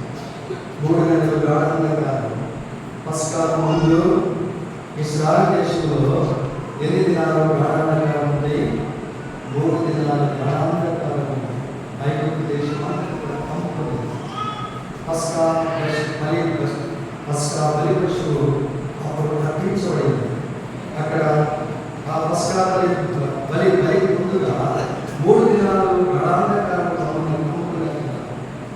ప్రభువైన యేసుక్రీస్తు పస్కా బలి పశువుగా 3 గంటలు గాఢాంధకారంలో ఆయన సిద్ధపరచబడినారు. ఇప్పుడు ఏం చేశాడంటే గాఢాంధకారం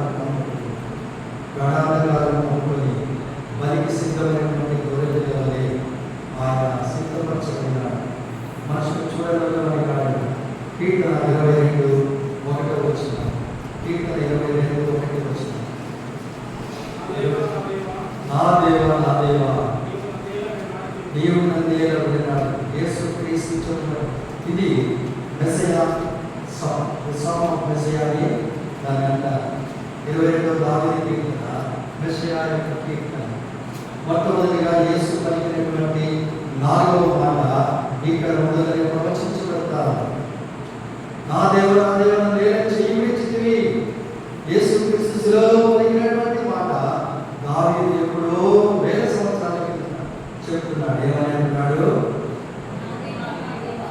ఇక్కడ కీర్తన 22:1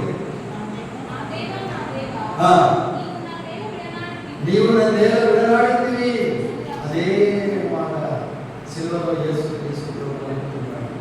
ఏమంటాడు? గాఢాంధకారం యేసు పాపముగా చేయబడినాడు. 2 కొరింథీ 5:21 మనం చదివినాం.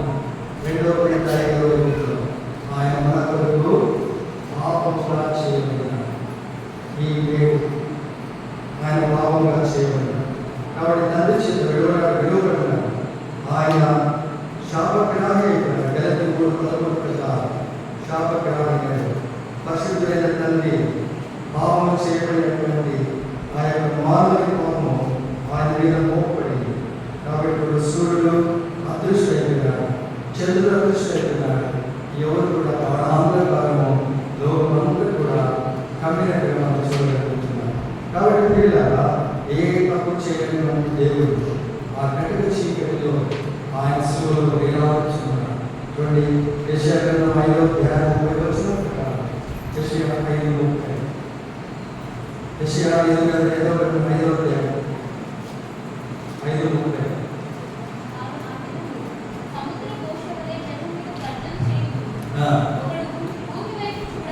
ఒకడు గురువు వైపు చూడగా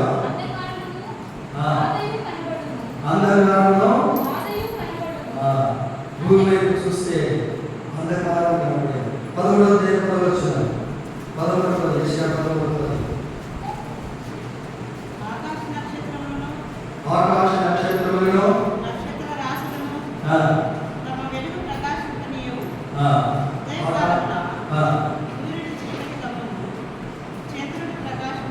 కాబట్టి ప్రవచనాలన్నీ నెరవేర్చబడుతున్నాయి.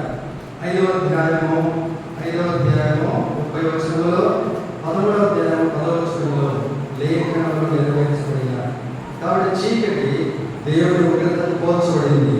యెషయా 53వ అధ్యాయంలో ఆయన చెప్తున్నాడు, మనుషులు చూడగలరు అని దేవుడు కుమారుడిని చేయి విడిచిపెట్టినాడు. తనతో కుమారుని ఎడబాటు కీర్తన 28:14 చేసుకుంటాడు, చెప్పబడతాడు. యేసు కొన్ని క్షణాలు తన ప్రాణాలు తండ్రికి అప్పగించబడుతున్నాడు. తండ్రితో సహవాసము కోరుకోతున్నాడు. ఆ యొక్క ఎడబాటు తట్టుకోలేకనే వేసినటువంటి కేక ఏది నామస్మరణాన్ని, ఇది ఆత్మలాభం. కాబట్టి ఇదంతయు ప్రవచనం నెరవేర్పు మాత్రం కొరకు ఆయన నలగొట్టబడినాడు. ఆయన విడిచిపెట్టడానికి తండ్రికి ఇష్టం లేకపోయినప్పుడు కూడా నీకు నాకు రక్షణ కలగజేయడం కొరకు ఆయన కుమారుని చేయి విడిచిపెట్టాడు. ఆదాము తనతో కోల్పోయినటువంటి సహవాసము ఇప్పుడు యేసుక్రీస్తు ద్వారా నీకు నాకు పునరుద్ధరించబడింది. ఆ యొక్క సహవాసం తల్లితో పాపం బట్టి మన సహవాసాన్ని కోల్పోయినా కానీ యేసుక్రీస్తు తన తండ్రి చేయి విడిచిపెట్టబడటం వలన ఆ యొక్క సహవాసం, దేవుడితో సహవాసము మనకి తిరిగి పునరుద్ధరించబడింది. ఈ సహవాసం లేకపోతే ఆ నిత్య రాజ్యంలో మనకు పాలు. కాబట్టి పిల్లగా ఈయన వేసినటువంటి కేక లాభాలు ఏమన్నాడు, ఏది నామ స్వార్థానికి కేక వేసినప్పుడు దేవాలయం చేర తిరిగిపోవడం వల్ల ఇప్పుడు పరలోక రాజ్యం అతి పరిశుద్ధ స్థలానికి నీకు నాకు మార్గం జరిగింది. ఆయన కేక, ఆయన ఆక్రందన, ఆయన చేసినటువంటి ఆ యొక్క కేక నేను నన్ను తండ్రి ఎందుకు తండ్రి సహవాసంతో నడిపించింది. వాటి పిల్లల గమనాంద కాలంలో ఆయన కుమారత్వాన్ని కోరుకోవడం వలన ఇప్పుడు నా దేవ అడుగుతున్నాడు. అంతకుముందు తండ్రి అన్నాడు, ఇప్పుడు చూస్తేనేమో నా దేవ అన్నాడు. ఎప్పుడైతే తండ్రి తన యొక్క కుమారుని ఆ యొక్క శిక్షకు అనుమతించినాడో తిరిగి ఆయన సహవాసాన్ని పునరుద్ధరణ చేస్తున్నాడు. ఆయన సహవాసాన్ని కోల్పోవడం వలన నీకు నాకు తండ్రితో సహవాసాన్ని ఏర్పరిచినాడు. ఆయన ముళ్ళ కిరీటము ధరించడం వలన నీకు నాకు నిత్య కిరీటము, ఆ యొక్క ఆనందమైనటువంటి కిరీటము ఒక దినం నీకు నాకు దయచేయడానికి చెప్తున్నాను. కాబట్టి ఇప్పుడు కొద్దిసేపు ఒక 5 నిమిషాలు మనం రెస్ట్ తీసుకుని ఒక చిన్న పాట పాడుతున్నాము. దయచేసి లేచి నిలబడండి. మనం తర్వాత కూడా ఈ 5, 6, 7 ఆ యొక్క మాటలను ధ్యానించుకుందాం. చిన్న పాట పాడుకుందాం. దయచేసి పాట పాడండి.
అదిగో కల్వారిలో యేసు రక్షకుడే నీరుడై వేలాడుచున్నాడు.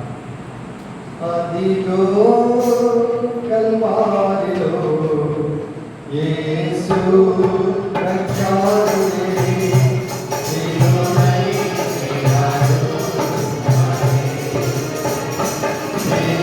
యేసు రక్షకుడే నీరుడై వేలాడుచున్నాడు.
మరొకసారి నీ పాదాలు తప్పడానికి చెప్తున్నాను. ఇంతవరకు మీరు మాటలు చూపిన మీ కృపను ప్రేమను వందనాలయ్యా. మమ్మల్ని క్షమించము, నేను ప్రోక్షణ తెచ్చుకుంటున్నాను. ఈ ప్రేరేటువంటి వారు ఆయా సందర్భాలు ఆయా సమస్యలు ఉండగా ప్రార్థన చేస్తున్నారు. మరొకసారి సౌలు మల్లికార్జున జ్ఞాపకం చేసుకొని ప్రార్థన చేసిన స్వస్థతను దయచేయమని దేవత సమయంలో మీ సహాయం మాకు దయచేయండి. యేసు ప్రశస్తమైన ప్రార్థించి స్తుతించి వేడుకుంటున్నాము. తర్వాత 5వ మాటగా మనం చూస్తే తర్వాత యోహాను సువార్త 13వ అధ్యాయము 28వ వచనం నుంచి యోహాను సువార్త 19వ అధ్యాయము 28వ వచనం. తర్వాత అప్పుడు సమస్తము సమాప్తమైనదని యేసు ఎరిగి లేఖనము నెరవేరినట్లు నేను తప్పికొనుచున్నాను. చివరి 5వ మాటగా నేను తప్పికొనుచున్నాను. ఆయన శిలువలో పలికినటువంటి మాట 5వది నేను తప్పికొనుచున్నాను. తన తండ్రి చిత్తంలో సంపూర్ణ విధేయతతో ఆయన నెరవేర్చి తండ్రి స్వాధీనంలోనే కుమారుడు ఉన్నట్టుగా మనం చూడగలుగుతున్నాం. ఆయనకు అందించిన చిరక, ఆయనకు చిరక అందించిన ఏమని ఏది లామా లామా సమర్థాన్ని ఏది లామా సమర్థాన్ని ఏక వేసినప్పుడు ఆయన చూసి వారు ఒక చిరక అందించినారు.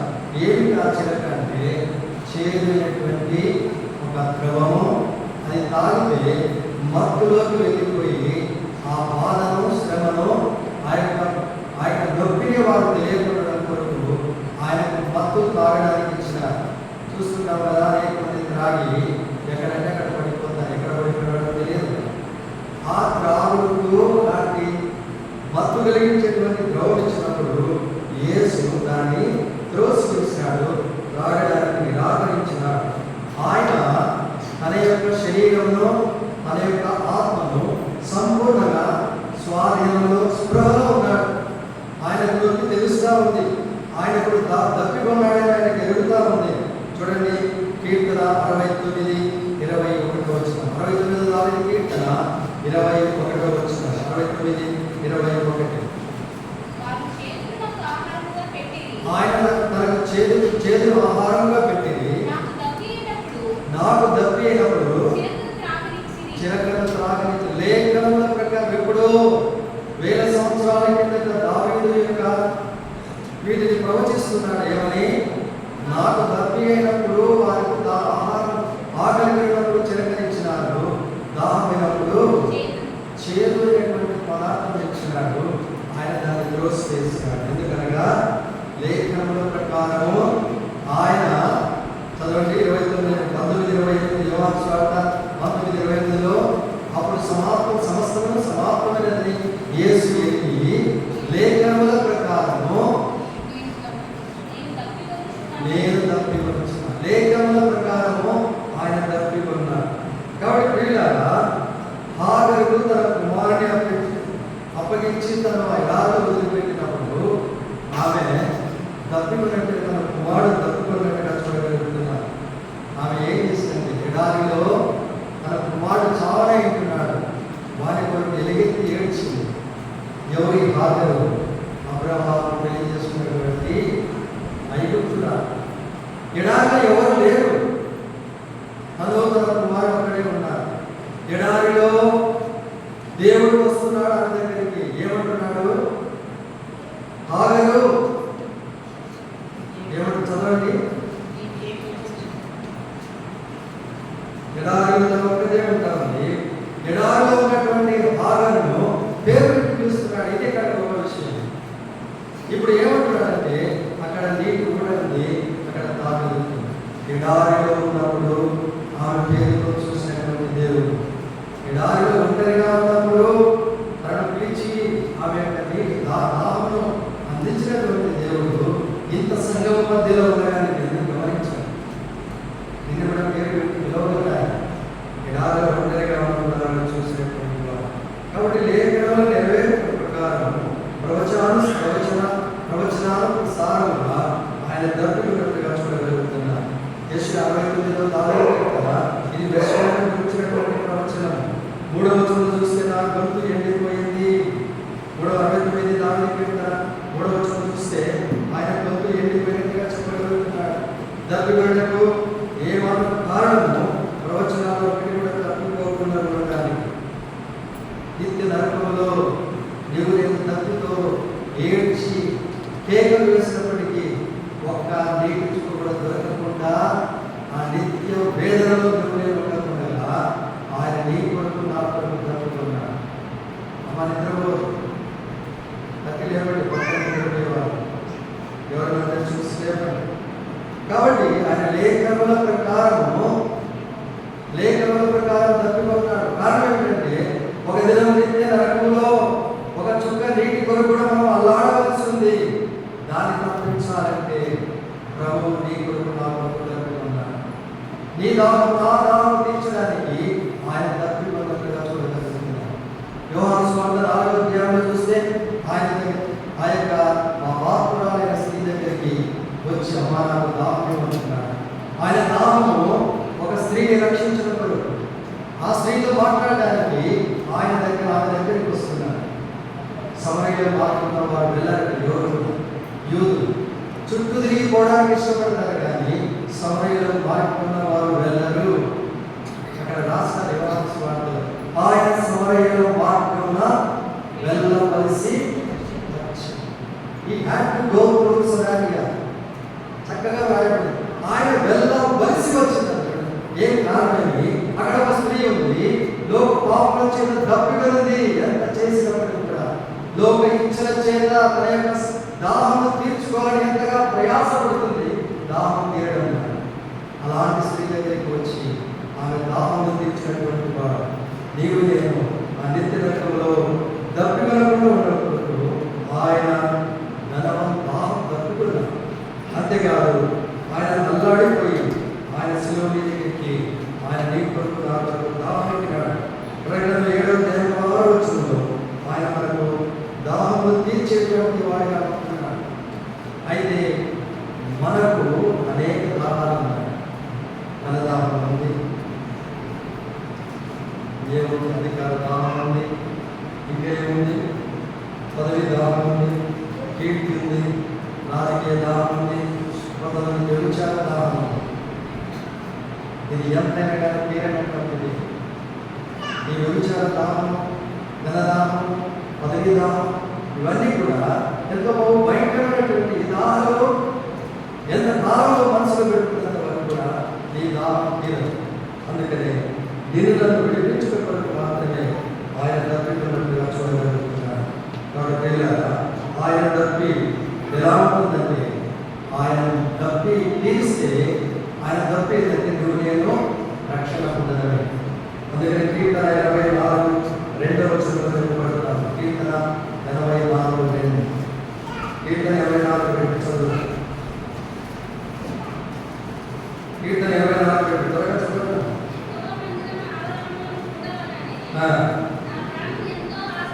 కాబట్టి యెహోవా మందిరంలో ఉండాలన్న దాహము దావీదుకు కలిగింది. మనకే దాహము. యెహోవా మందిరానికి రావాలనే దాహం ఉంటే అందరికంటే ముందుగా వస్తారు. కానీ రాలేకపోతున్న కారణం ఏదో కొన్ని మనలో ప్రయత్నిస్తుంది. కాబట్టి ఆ విధంగా మనం ప్రయాసపడతాం. సరైన సమయానికి రావాలి. మందిరం యొక్క ఆ యొక్క పరీక్షలో పాల్గొనేటువంటి ఆ స్థానంలో మనం ఉండాలంటే మనం ఏం చేయాలంటే ప్రభువుని సంపూర్ణమైన విశ్వాసం ఉంచాలి. ఆయన దాహం తీర్చుకోవాలంటే నువ్వు ఆయన రక్షణకి రావాల్సిన వారిగా. కాబట్టి నేను త్వరగా ముగిస్తున్నాను, ఎందుకంటే మనకి సమయం కొద్దిగా. తర్వాత 5వ వచనం, నేను తప్పికొనుచున్నాను యొక్క ఆక్రమణ దాహం ఆయన నాలుగు పిలిచబడుతుంటాను. కాబట్టి ఆయన దాహం తీర్చాలంటే నూనె ఆయన దగ్గరికి వస్తుంది. ఆయనకు తెలియనటువంటి ఆహారంగా నూనె ఉంటారు.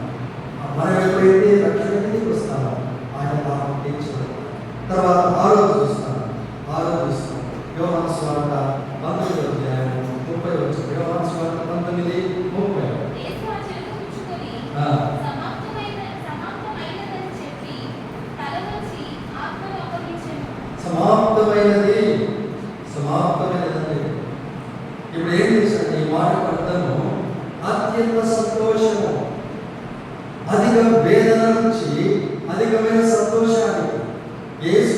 చిన్న మాట ఎంతో భావమైనది, అర్థవంతమైనది. మిగతా సువార్తలో ఈ యొక్క మాట కేక అని వ్రాయబడింది. ఆయన గొప్ప కేక వేసి తన ప్రాణంలో విడిచెను అని రాబడింది 3 సువార్తలు. యోహాను ఒక్కడే సమాప్తమైనదని రాస్తున్నాడు. కేక యొక్క ఒక పదముగా రాస్తున్నాడు. కాబట్టి సమాప్తము అనే మాటలో 2 భావాలు కనపడుతున్నాయి. ఒకటి ఎక్స్ప్రెషన్ ఆఫ్ సాటిస్ఫాక్షన్, సంపూర్ణమైనటువంటి తృప్తి. 2 భాగాలు. ఒకటి ఏంటంటే ఎక్స్ప్రెషన్ ఆఫ్ సాటిస్ఫాక్షన్, తృప్తి కలుగుతారు. రెండవది ఎక్స్ప్రెషన్ ఆఫ్ రిలాక్సేషన్, అంత చేసిన తర్వాత విశ్రాంతి. తృప్తి, విశ్రాంతి. కాబట్టి దేవుడు ప్రజలైనటువంటి వారు దేవుడి సృష్టి అంతా పూర్తి చేసిన తర్వాత ఆయన విశ్రమించినారు. అనే సృష్టి యావత్తు చూసినప్పుడు మంచిదిగా కనబడింది. కాబట్టి తృప్తి, నేను చేసేది సంవత్సరంలో మంచిదిగా కనబడింది. అప్పుడు ఏం చేశారంటే విశ్రాంతి, relaxation, expression of satisfaction, expression of relaxation అనగా సంపూర్ణమైనటువంటి తృప్తి, సంపూర్ణమైనటువంటి విశ్రాంతి. కాబట్టి వీళ్ళ సృష్టి అంతా చేసిన తర్వాత కుమారుడైన యేసు మనకు అప్పగించబడిన పనిని ఇప్పుడు సంపూర్ణం చేసి విశ్రమించినారు. ఆయన జీవితంలో తన వాంఛితమైన స్థలం లేక ఆయన పుట్టిన మొదలుకొని తన మరణం వరకు కూడా ఆయన విశ్రాంతి లేక, తలదాల్చుకున్న స్థలం లేక ఆయన తిరుగులాడుచుంటున్నారు. కాబట్టి మనకు ఆయన ఎక్కడ కూడా నిద్రపోయినట్టుగా కనపడదు. ఆయన ఒక్క చోట మాత్రమే ఆయన నిద్రించినారు. ఇక్కడ గోరెలు ఆ ఓడలో వారు ప్రయాణమైనప్పుడు యేసుక్రీస్తు ప్రభువు అమరణ తన వార్తలు నిద్రించిన ఒకసారి చూడగలం. అంతేకాని ఎక్కడ కూడా ఆయన నిద్రించినట్టు. అయితే ఇప్పుడు సమస్యలో నెరవేర్చినటువంటి దేవుడు, తృప్తిగా చేసినటువంటి దేవుడు ఇప్పుడు ఏం చేశారంటే సమస్యలో చేసి తృప్తిగా విశ్రమించినటువంటి వారు.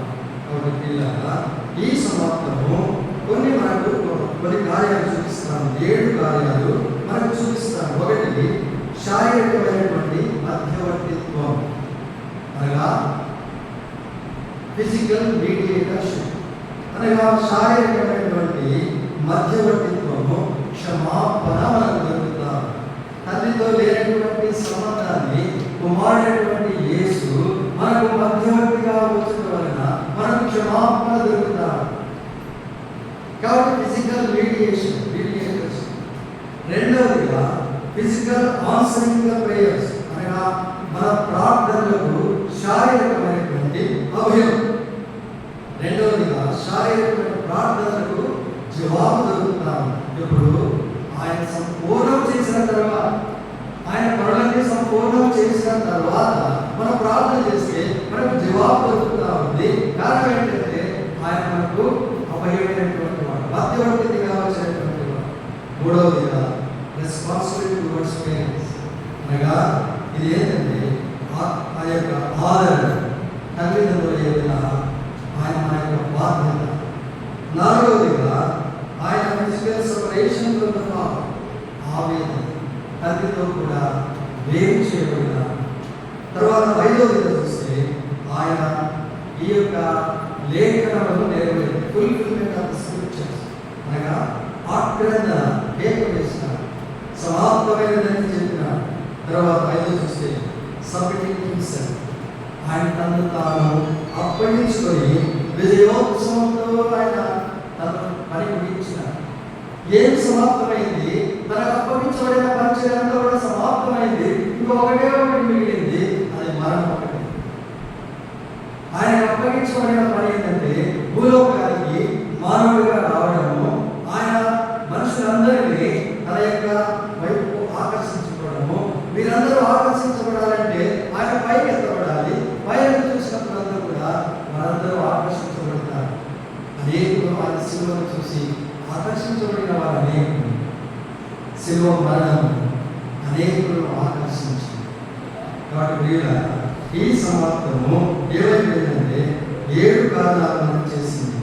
ఆయన క్షమాపణ అయితేనే, ఆయన అభయించడమే, ఆయన ఆదరణ అయితేనే, ఆయన ఆవేదన అయితేనే, ఆయన ఆక్రమణ అయితేనే, ఆయన విజయము సమస్తము మరణాంతరము లేఖనములు నెరవేర్చినాడు.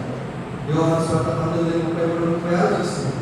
ఆయన కూర్చుని రాయబడిన లేఖనములన్నీ నెరవేరిన తర్వాత ఆయన సమాధిలో పెట్టి ఏర్పాటు ఏమిటి సమాప్తం అనగా, ఈ యొక్క సమాప్తమైనటువంటి మాట గ్రీకు భాషలో టెటెలెస్టాయ్ అంటారు.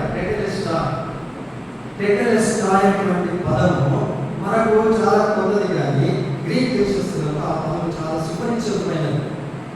ఏమిటి టెటెలెస్టాయ్ అంటే, దాన్ని పరీక్షించిన తర్వాత సర్వము చక్కగా ఉందని ఒక సర్టిఫికేట్ ఇవ్వడం. చూడండి, యాజకుడి దగ్గరికి ఒక బలి అర్పించినప్పుడు యాజకుడి దగ్గరికి ఒక గొర్రెలను కానీ మేకలను కానీ ఒక ఎద్దును కానీ తీసుకొని వచ్చినప్పుడు యాజకుడు దాన్ని పరీక్ష చేసి ఇది సరిపోయింది, బలి ఇది సరిపోతుందని చెప్పడానికి ఎస్ ఇట్ ఈస్ టెటెలెస్టాయ్ అంటారు. ఇది సరిగా ఉంది అని చెప్పడం. రెండవదిగా, ఒక వ్యక్తి అప్పు తీసుకుంటాడు మరొక వ్యక్తి దగ్గర. అప్పు తీసుకున్న వ్యక్తి అప్పు అంత పూర్తిగా చెల్లించిన తర్వాత ఈ చెల్లించినటువంటి వ్యక్తి ఆ యొక్క తీసుకున్నటువంటి వ్యక్తి టెటెలెస్టాయ్ అనగా నీ అప్పు తీరిపోయింది, నీ అప్పు సంపూర్ణం చేయబడింది అని చెప్తాడు. కాబట్టి పిల్లల, ఈ టెటెలెస్టాయ్ అనగా నువ్వు ఇచ్చినటువంటి అప్పు చెల్లించబడింది, నువ్వు తీసుకొచ్చినటువంటి బలి సంపూర్ణంగా ఉంది, నీవు యాజకత్వానికి నువ్వు సరిపోతావు అని చెప్పడానికి కూడా ఈ టెటెలెస్టాయ్ అనే పదాన్ని ఉపయోగిస్తారు. యేసుక్రీస్తు ప్రభువు బలి పశువుగా ఆయన సిద్ధపరచబడినప్పుడు తండ్రి అయినటువంటి దేవుడు ఆ బలి పశువుగా సిద్ధపరచబడిన యేసును చూసి టెటెలెస్టాయ్, నువ్వు బలికి సిద్ధపరచబడినవాడు, నువ్వు సిద్ధపరచబడ్డావు, నువ్వులో ఏ లోపం లేదు, నువ్వు ఇప్పుడు బలికి సిద్ధమైనటువంటి వాడు, అర్హత సంపాదించినటువంటి వాడు. నీవు నేను చేసినటువంటి పాపములను మనం అప్పులు పడ్డాం, రుణగ్రస్తులం అయిపోయినాం. రుణగ్రస్తులు ఎవరు తీర్చాలి? మన అప్పు ఎంత భారం లేదంటే, ఆయన శిలువ మీద మోయబడినప్పుడు మనుషులందరి పాపములు మోసుకొని పోతున్నప్పుడు ఆయన మోయలేని వాడుగా భూమి మీదకి వంగిపోయినాడు. అంత భయంకరమైన పాపంలో ఆయన మీద పోబడినారు. శిలువ మరణం ద్వారా ఆయన సంపూర్ణం చేయబడిన కార్యం చూసి నీ అప్పు నా అప్పు శిలువలో ప్రారంభించడం వల్ల ఆయన నీ అప్పు నా అప్పు తీర్చబడింది, నీవు నేను విడుదల పొందినావు. టెటెలెస్టాయ్, నీ అప్పు నా అప్పు తీర్చబడింది, సంపూర్ణం చేయబడింది. అంతేకాదు, నీవు నేను విడుదల పొందినావు. అందుకు కొలస్సీయులకు రాసిన పత్రిక నీ యొక్క అపొస్తలుడైన పౌలు రాసిన కొలస్సీయులకు రాసిన, అయ్యా నీ అప్పు నా అప్పు, నీ రుణపత్రం నా రుణపత్రం శిలువలో మేకులను కొట్టేసిన పౌలు రాస్తున్నాడు. పౌలు మహాజ్ఞానైనటువంటి ధర్మశాస్త్రంలో గమలేని పాదముల యొక్క నేర్చుకున్నటువంటి వాడు ఇప్పుడు ఏమంటున్నాడంటే, నీ అప్పు నా అప్పు తీర్చబడి శిలువ మీద సంపూర్ణం చేయబడి. కాబట్టి సంపూర్ణం చేయబడింది. ఇప్పుడు ఏంటంటే, ఈ యొక్క అధికారం పొందినటువంటి వాడు సంపూర్ణం చేసిన తర్వాత మన పాపములు బట్టి మనం ఏం చేస్తున్నామంటే, ఈ అధికారాన్ని కోరుకున్నాము. కానీ క్రీస్తు తన మరణాన్ని తన ప్రాణం పెట్టుకోవడం వల్ల మనం ఏం చేసినామంటే, మనకు తిరిగి అధికారం ఇచ్చిన మన పాపం బట్టి సాధారణంగా మనం దాసులమైనాము. సాధారణ పాపం తీర్చేసుకోవడం మనం విడుదల పొందినటువంటి వారుగా ఉన్నాం. కాబట్టి పిల్లగా ఈ చివరి మాటల్లో ఏం చేస్తున్నామంటే, ఈ యొక్క మాట ద్వారా టెటెలెస్టాయ్ అనేది ముగించబడినట్టుగా మనం చూడగలుగుతున్నాం. అన్ని వ్యవహారాలలో ఈ మాట ఉపయోగించేటువంటి సమాప్తం, అన్ని అప్పగించబడినవి సమాప్తం చేయబడి ఇంకా ఒకటే ఒక పని మిగిలింది. అది ఆయన మరణం, తన ఆత్మను అప్పగించుకోవడం. చివరిగా మనం చూస్తే చూడండి, చివరి చూద్దాం. సరే, ఇక్కడ జరిగినవి కొన్ని 4-5 వచ్చిన 5 ఇక్కడ నెరవేర్చాడు ఆయన. మొట్టమొదటిగా పాత నిబంధనను కొట్టివేసినాడు, నూతన నిబంధనకు ముద్ర వేసినాడు. మొదటి కొరింథీ 11:20-26 ఆ మాట రాసించబడింది. అనగా ఈ ఏం చేశాడంటే మొట్టమొదటిది పాత నిబంధనను కొట్టివేసి నూతన నిబంధనకు ముద్ర వేస్తున్నారు. రెండవదిగా దేవునికి మానవునికి మధ్యవర్తిత్వం చేసి సమాధానం ఇస్తున్నారు. 2 మూడవది మధ్యపు గోడను కూలదోసేస్తున్నారు. ఎఫెసీ 2వ అధ్యాయం 12-16 మధ్య గోడ, నీకు నాకు మధ్య గోడ, దేవునికి నీకు నాకు మధ్య గోడను కూల్చివేసి ఆ యొక్క దేవాలయపు తెరను చిచ్చివేసి నీకు నాకు దేవాలయంలో ప్రవేశింపజేసి 4వ దేవుని చేరడానికి దారి ఏర్పాటు చేసి ఎఫెసీయులకు రాసిన 2వ అధ్యాయం 18 చివరిగా సంపూర్ణ అభిషేకము ఆత్మవరములు మనకు అనుగ్రహించున్నారు. యోహాను సువార్త 7వ అధ్యాయం 38-39. కాబట్టి 5 కార్యాలు ఆయన సంపూర్ణం చేశారు. చివరి వచనం చదువుతాం. లూకా సువార్త 23-40. గొప్ప కేక వేసి తండ్రి నీ చేతికి నా ఆత్మను అప్పగించుకొనుచున్నాను. గొప్ప కేక వేసినాడు. ఈ కేక ఆ యొక్క దేవాలయం చించి వేసినట్టుగా మనం చూడగలుగుతున్నాం. కాబట్టి ఈ లోకంలో మనం ఎంత భయంకరంగా మనం ఎరుగుతున్నాం. కొంతమంది మరణ వార్త, చావు వార్త గుర్తుని వినాలంటే ఎంతో భయపడతారు. గొప్ప కేక వేసి ప్రాణం ఇచ్చినట్టు తండ్రి కుమారుడైనటువంటి యేసుక్రీస్తు ప్రభువు ఆయన మరణానికి అప్పగించిన అనగా మన పాపము ఓ భయంకరమైనది కనపడుతున్నారు. మరణానికే భయపడేటువంటి వారిని ఇప్పుడు ఏం చేశాడంటే మరణ భయం లేకుండా ఆయన మరణంలో నెయ్యి వేసినాడు. రేపు కూడా మనం చూడగలుగుతున్నాం. ఉదయకాల సమయంలో మనం ఒక సువార్త ప్రకటిస్తే యేసు మరణంలో చనిపోయినాడు, నువ్వు కూడా చనిపోతే నరకమైకి వెళ్తామంటే ఏది నా పొద్దునే సామాన్లు చేస్తున్నావు, తిట్టేవారు, కొట్టేవారు, దూషించేవారు. అమ్మాలో చనిపోతే నిన్న నరకానికి వెళ్తామని మనం పొద్దున ఏదైనా సువార్త చెప్తే చాలు, పొద్దునే ఎవరో పనికి మాటలు వచ్చి చావకుండా చెప్తున్నాడు. మంచి మాటలు చెప్పచ్చు కదయ్యా పొందరు. కాబట్టి యేసుక్రీస్తు ప్రభు మరణించడం వలన ఆ మరణము రింగి వేసి నీ కొరకు నా కొరకు ఆయన నిత్యమైనటువంటి జీవించినటువంటి వాడిగా ఉంటున్నాడు. కాబట్టి ఇప్పుడు మనం ఏంటంటే ఈ లోకంలో యేసుక్రీస్తు ఒక్కడే చావులకు భయపడకుండా ఆయన మానవాళి పాప విమోచన కొరకు తన ప్రాణం పెట్టడానికి సిద్ధపడినటువంటి వాడు. ఆయన లోకానికి రక్షకుడు. ఆయన తండ్రి ఏమంటే ఆయన శ్వాసం ఇచ్చిన వారు చనిపోయినప్పుడు కూడా తిరిగి లేస్తానన్నటువంటి నిశ్చయత. అదేవిధంగా ఆయన శ్వాసం ఇచ్చేవాడు చనిపోయిన బ్రతుకును, బ్రతికిన ఆయన శ్వాసం ఇచ్చేవాడు మరన్నిటికీ ఎంత గొప్ప వాగ్దానం. నాయన శ్వాసం ఇచ్చినవాడు చనిపోతాడు భూలోకంలో శారీరకంగా. వాడు చనిపోయినప్పుడు కూడా ఒక దినం వేస్తాడు. ఆయన పరలోకం నుంచి భూలోకానికి వచ్చినప్పుడు నేను నన్ను వెంట పెట్టుకొని వచ్చేవాడుగా ఉంటున్నాడు. చిట్ట చివరి ప్రవచనము చూడండి, కీర్తన గ్రంథము 31:5. కీర్తన 31:5 లేఖనంలో నెరవేర్చవలసినటువంటి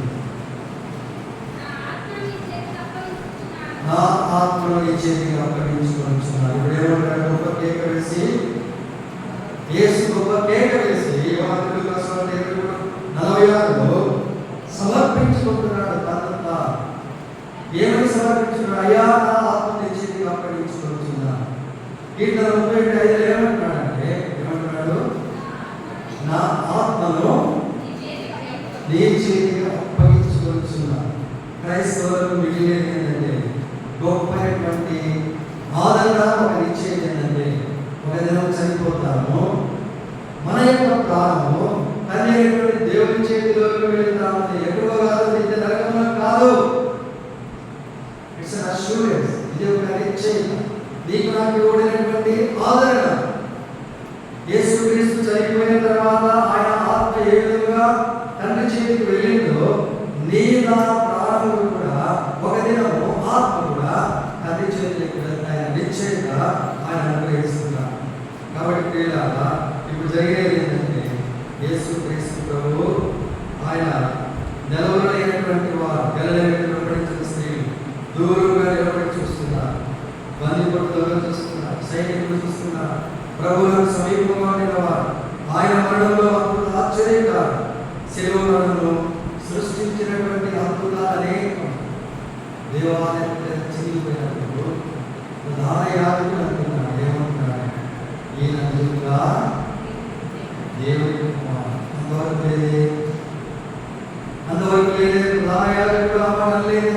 అంతకుముందు శిలువ వేయాలైతే శిలువ వేయాలన్న ప్రధాన యాజకుడు ఇప్పుడు ఎప్పుడైతే ఆయన సమాప్తమైనదని కేక వేసి ఆయన సంపూర్ణంగా తండ్రి నీ చేతికి నా ఆత్మను అప్పగించుకొచ్చున్నానప్పుడు ప్రధాన యాజకుడు దేవాలయం పైనుంచి ఇంటికి చేరినప్పుడు అంటున్నాడు, ఈయన నిజముగా రక్షణ లేని వాడిని త్రోసివేసిన వాడిని రక్షణ అనుగ్రహించేటువంటి వాడు ఇప్పుడు ఏమంటున్నాడంటే ప్రధాన యాజకుడే ఆయన దేవుడి కుమారుడని ఒప్పుకుంటున్నాడు. మొట్టమొదటి కొన్ని అద్భుతాలు చూద్దాం. మొదటిగా దేవాలయం మీద పైన మత్తయి సువార్త 27:50. రెండవదిగా సమాధులు తెరవబడిన మత్తయి సువార్త 27:52-53 వచ్చిన అక్కడ ఆ ప్రాంతంలో ఒక గొప్ప భూకంపం జరిగింది. 54 వచ్చిన లూకా సువార్త 23:47 వచ్చిన. అప్పటి వరకు ఎలా ఉన్నారంటే శతాధిపతులు యేసుని శిక్షించడానికి, దూషించడానికి, హేళన చేయడానికి తెగబడిన యొక్క జనులందరూ కూడా ఇప్పుడు ఏమంటున్నారంటే నిజముగా ఆయన దేవుని కుమారుడిని సాక్ష్యం ఇచ్చింది. కాబట్టి ఆ శిలువ మరణం నిన్ను మార్చివేసి ఆయన కాచిన ప్రశస్తమైన నీ నా పాపంలో కడిగి శుద్ధీకరించినాను. కాబట్టి యేసును శిక్షించి హేళన చేసిన శతాధిపతి ప్రభువును మహిమపరచుట సృష్టి అంతటిలో గొప్ప అద్భుత ఆశ్చర్యకారం. సీనాయి కొండ మీద దేవుడు ధర్మశాస్త్రం ఇచ్చినప్పుడు అక్కడ గొప్ప భూకంపం జరిగింది. కాబట్టి నిర్గమకాండం 19:16 చూస్తే ఆ యొక్క కొండను ముట్టిన వాడిని చనిపోతాడన్న. ఎప్పుడో కొండ మీద మోషే అనేటువంటి దేవుడు అక్కడ ధర్మశాస్త్రం ఇచ్చినప్పుడు క్రింద సీనాయి కొండను తగిలితే చచ్చిపోతాడంట. అయితే దేవాది దేవుడు యేసు క్రీస్తు ప్రభు కొత్త నిబంధనలో కల్వరి కొండను తాగినప్పుడు కూడా గొప్ప రక్షణను నీకు నాకు ఇచ్చినాడు. ఇక మరణ భయం లేదు, మరణం ఆయన జీవిస్తున్నాడు. ధర్మశాస్త్రం గొప్పదైతే కొత్త నిబంధన యేసు క్రీస్తు ప్రభు ఆ యొక్క సీనాయి కొండలో ఆ యొక్క కొండను తాగడానికి కూడా అనుమతి లేదు. ఇప్పుడు ఏంటి? ఆ యొక్క కల్వరి కొండ ఆ దగ్గరికి వచ్చి ఆ శిలువ మీద నీవు నేను పడినప్పుడు కూడా నీకు నాకు క్షమాపణ జరుగుతా. ఎంత మార్పు, ఎంత అద్భుతం! ఇంత గొప్ప రక్షణను దేవుడు ఏ విధంగా త్రోసివేస్తాడు. ఆయన చేసినటువంటి ఆజ్ఞ, ఆయన చేసినటువంటి గొప్ప త్యాగం నిర్ణయంలో ఎక్కడికి తీసుకొచ్చిందంటే రక్షణ మార్గంలోకి తీసుకొచ్చింది. ఇప్పుడు పాపైనటువంటి వారు, భూ సంబంధమైన వారు ఆలయాలు దృశ్యలే మధ్యలో కట్టలేదు, బరుడక్కర్లేదు, ధర్మ కార్యాలు, భక్తి కార్యాలు చేయవలసిన అవసరం లేదు. యేసుక్రీస్తు ముగించి వేసిన సంపూర్ణమైనటువంటి శిలువ కార్యం విశ్వాసం, ఆయన సంపూర్ణం చేసిన శిలువ కార్యం దాని ఎందుకు విశ్వసిస్తే మనం రక్షించబడతాం. క్షమాపణ గురించి మాట్లాడడం కాదు, శిలువయే మనకు క్షమాపణ నేర్పించినట్టుగా. చివరిగా 3 మాటలు ఏమన్నాడంటే దప్పి గురించున్నామా. చివరి మాట ఏంటి అనేది తల్లితో సంబంధమైనటువంటి 3 మాటలు ఏంటి? ఇతరుల గురించి. మొదటి 3 మాటలు ఏంటి? ఇతరుల గురించి, ఇతరుల రక్షణ గురించి, క్షమాపణ గురించి, శిలువను సహించిన వారి కొరకు ఆయన మొదలుపెట్టినాడు. 4వ మాట తల్లితో గల సంబంధాన్ని ఆయన చేయి విడిచినట్టు. తర్వాత చివరి 3 మాటలు దప్పి గురించున్నారు, శారీరకమైనటువంటి దప్పి. తర్వాత సమాప్తమైనది ప్రాణం విడిచిపెట్టున్నాడు. తండ్రి తన ఆత్మను అప్పగించుకుని ఆత్మ శరీర ప్రాణములు ఆయన గురించి మాట్లాడుతున్నాడు.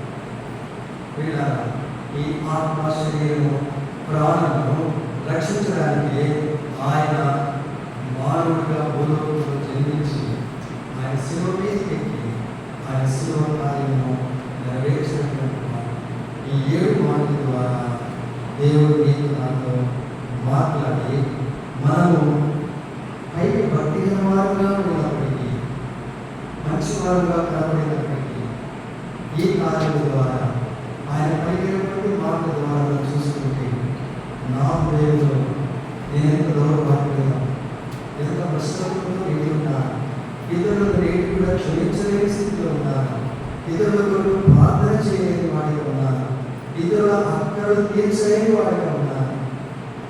దీనికి అర్థం యేసు ప్రభు తన ప్రాణాలను శిక్షించే వారి కొరకు చేసిన ప్రార్థన నేటి కూడా నేను చేయకపోతా ఎంత సిగ్గులో ప్రారంభించలేకపోతా. మనమందరం ఒక్క 2 నిమిషాలు మౌనంగా ఉంటాం. మనం మౌనంగా మోకరించి మనం ప్రార్థన చేసుకుంటాం. ప్రభు, నేను కూడా ఈ 7 మాటల ద్వారా నేను నా జీవితాన్ని మీకు నేను సమర్పించుకోవడానికి నాకు సహాయం చేయండి.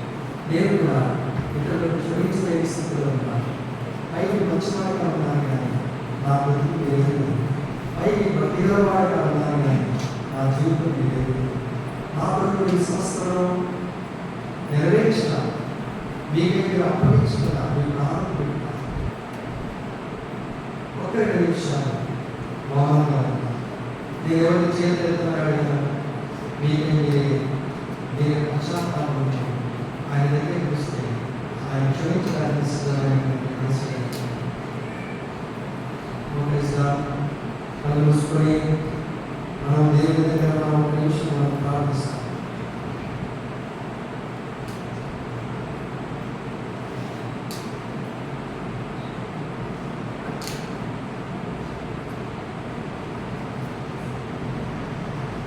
దయచేసి అందరూ మోకరించండి.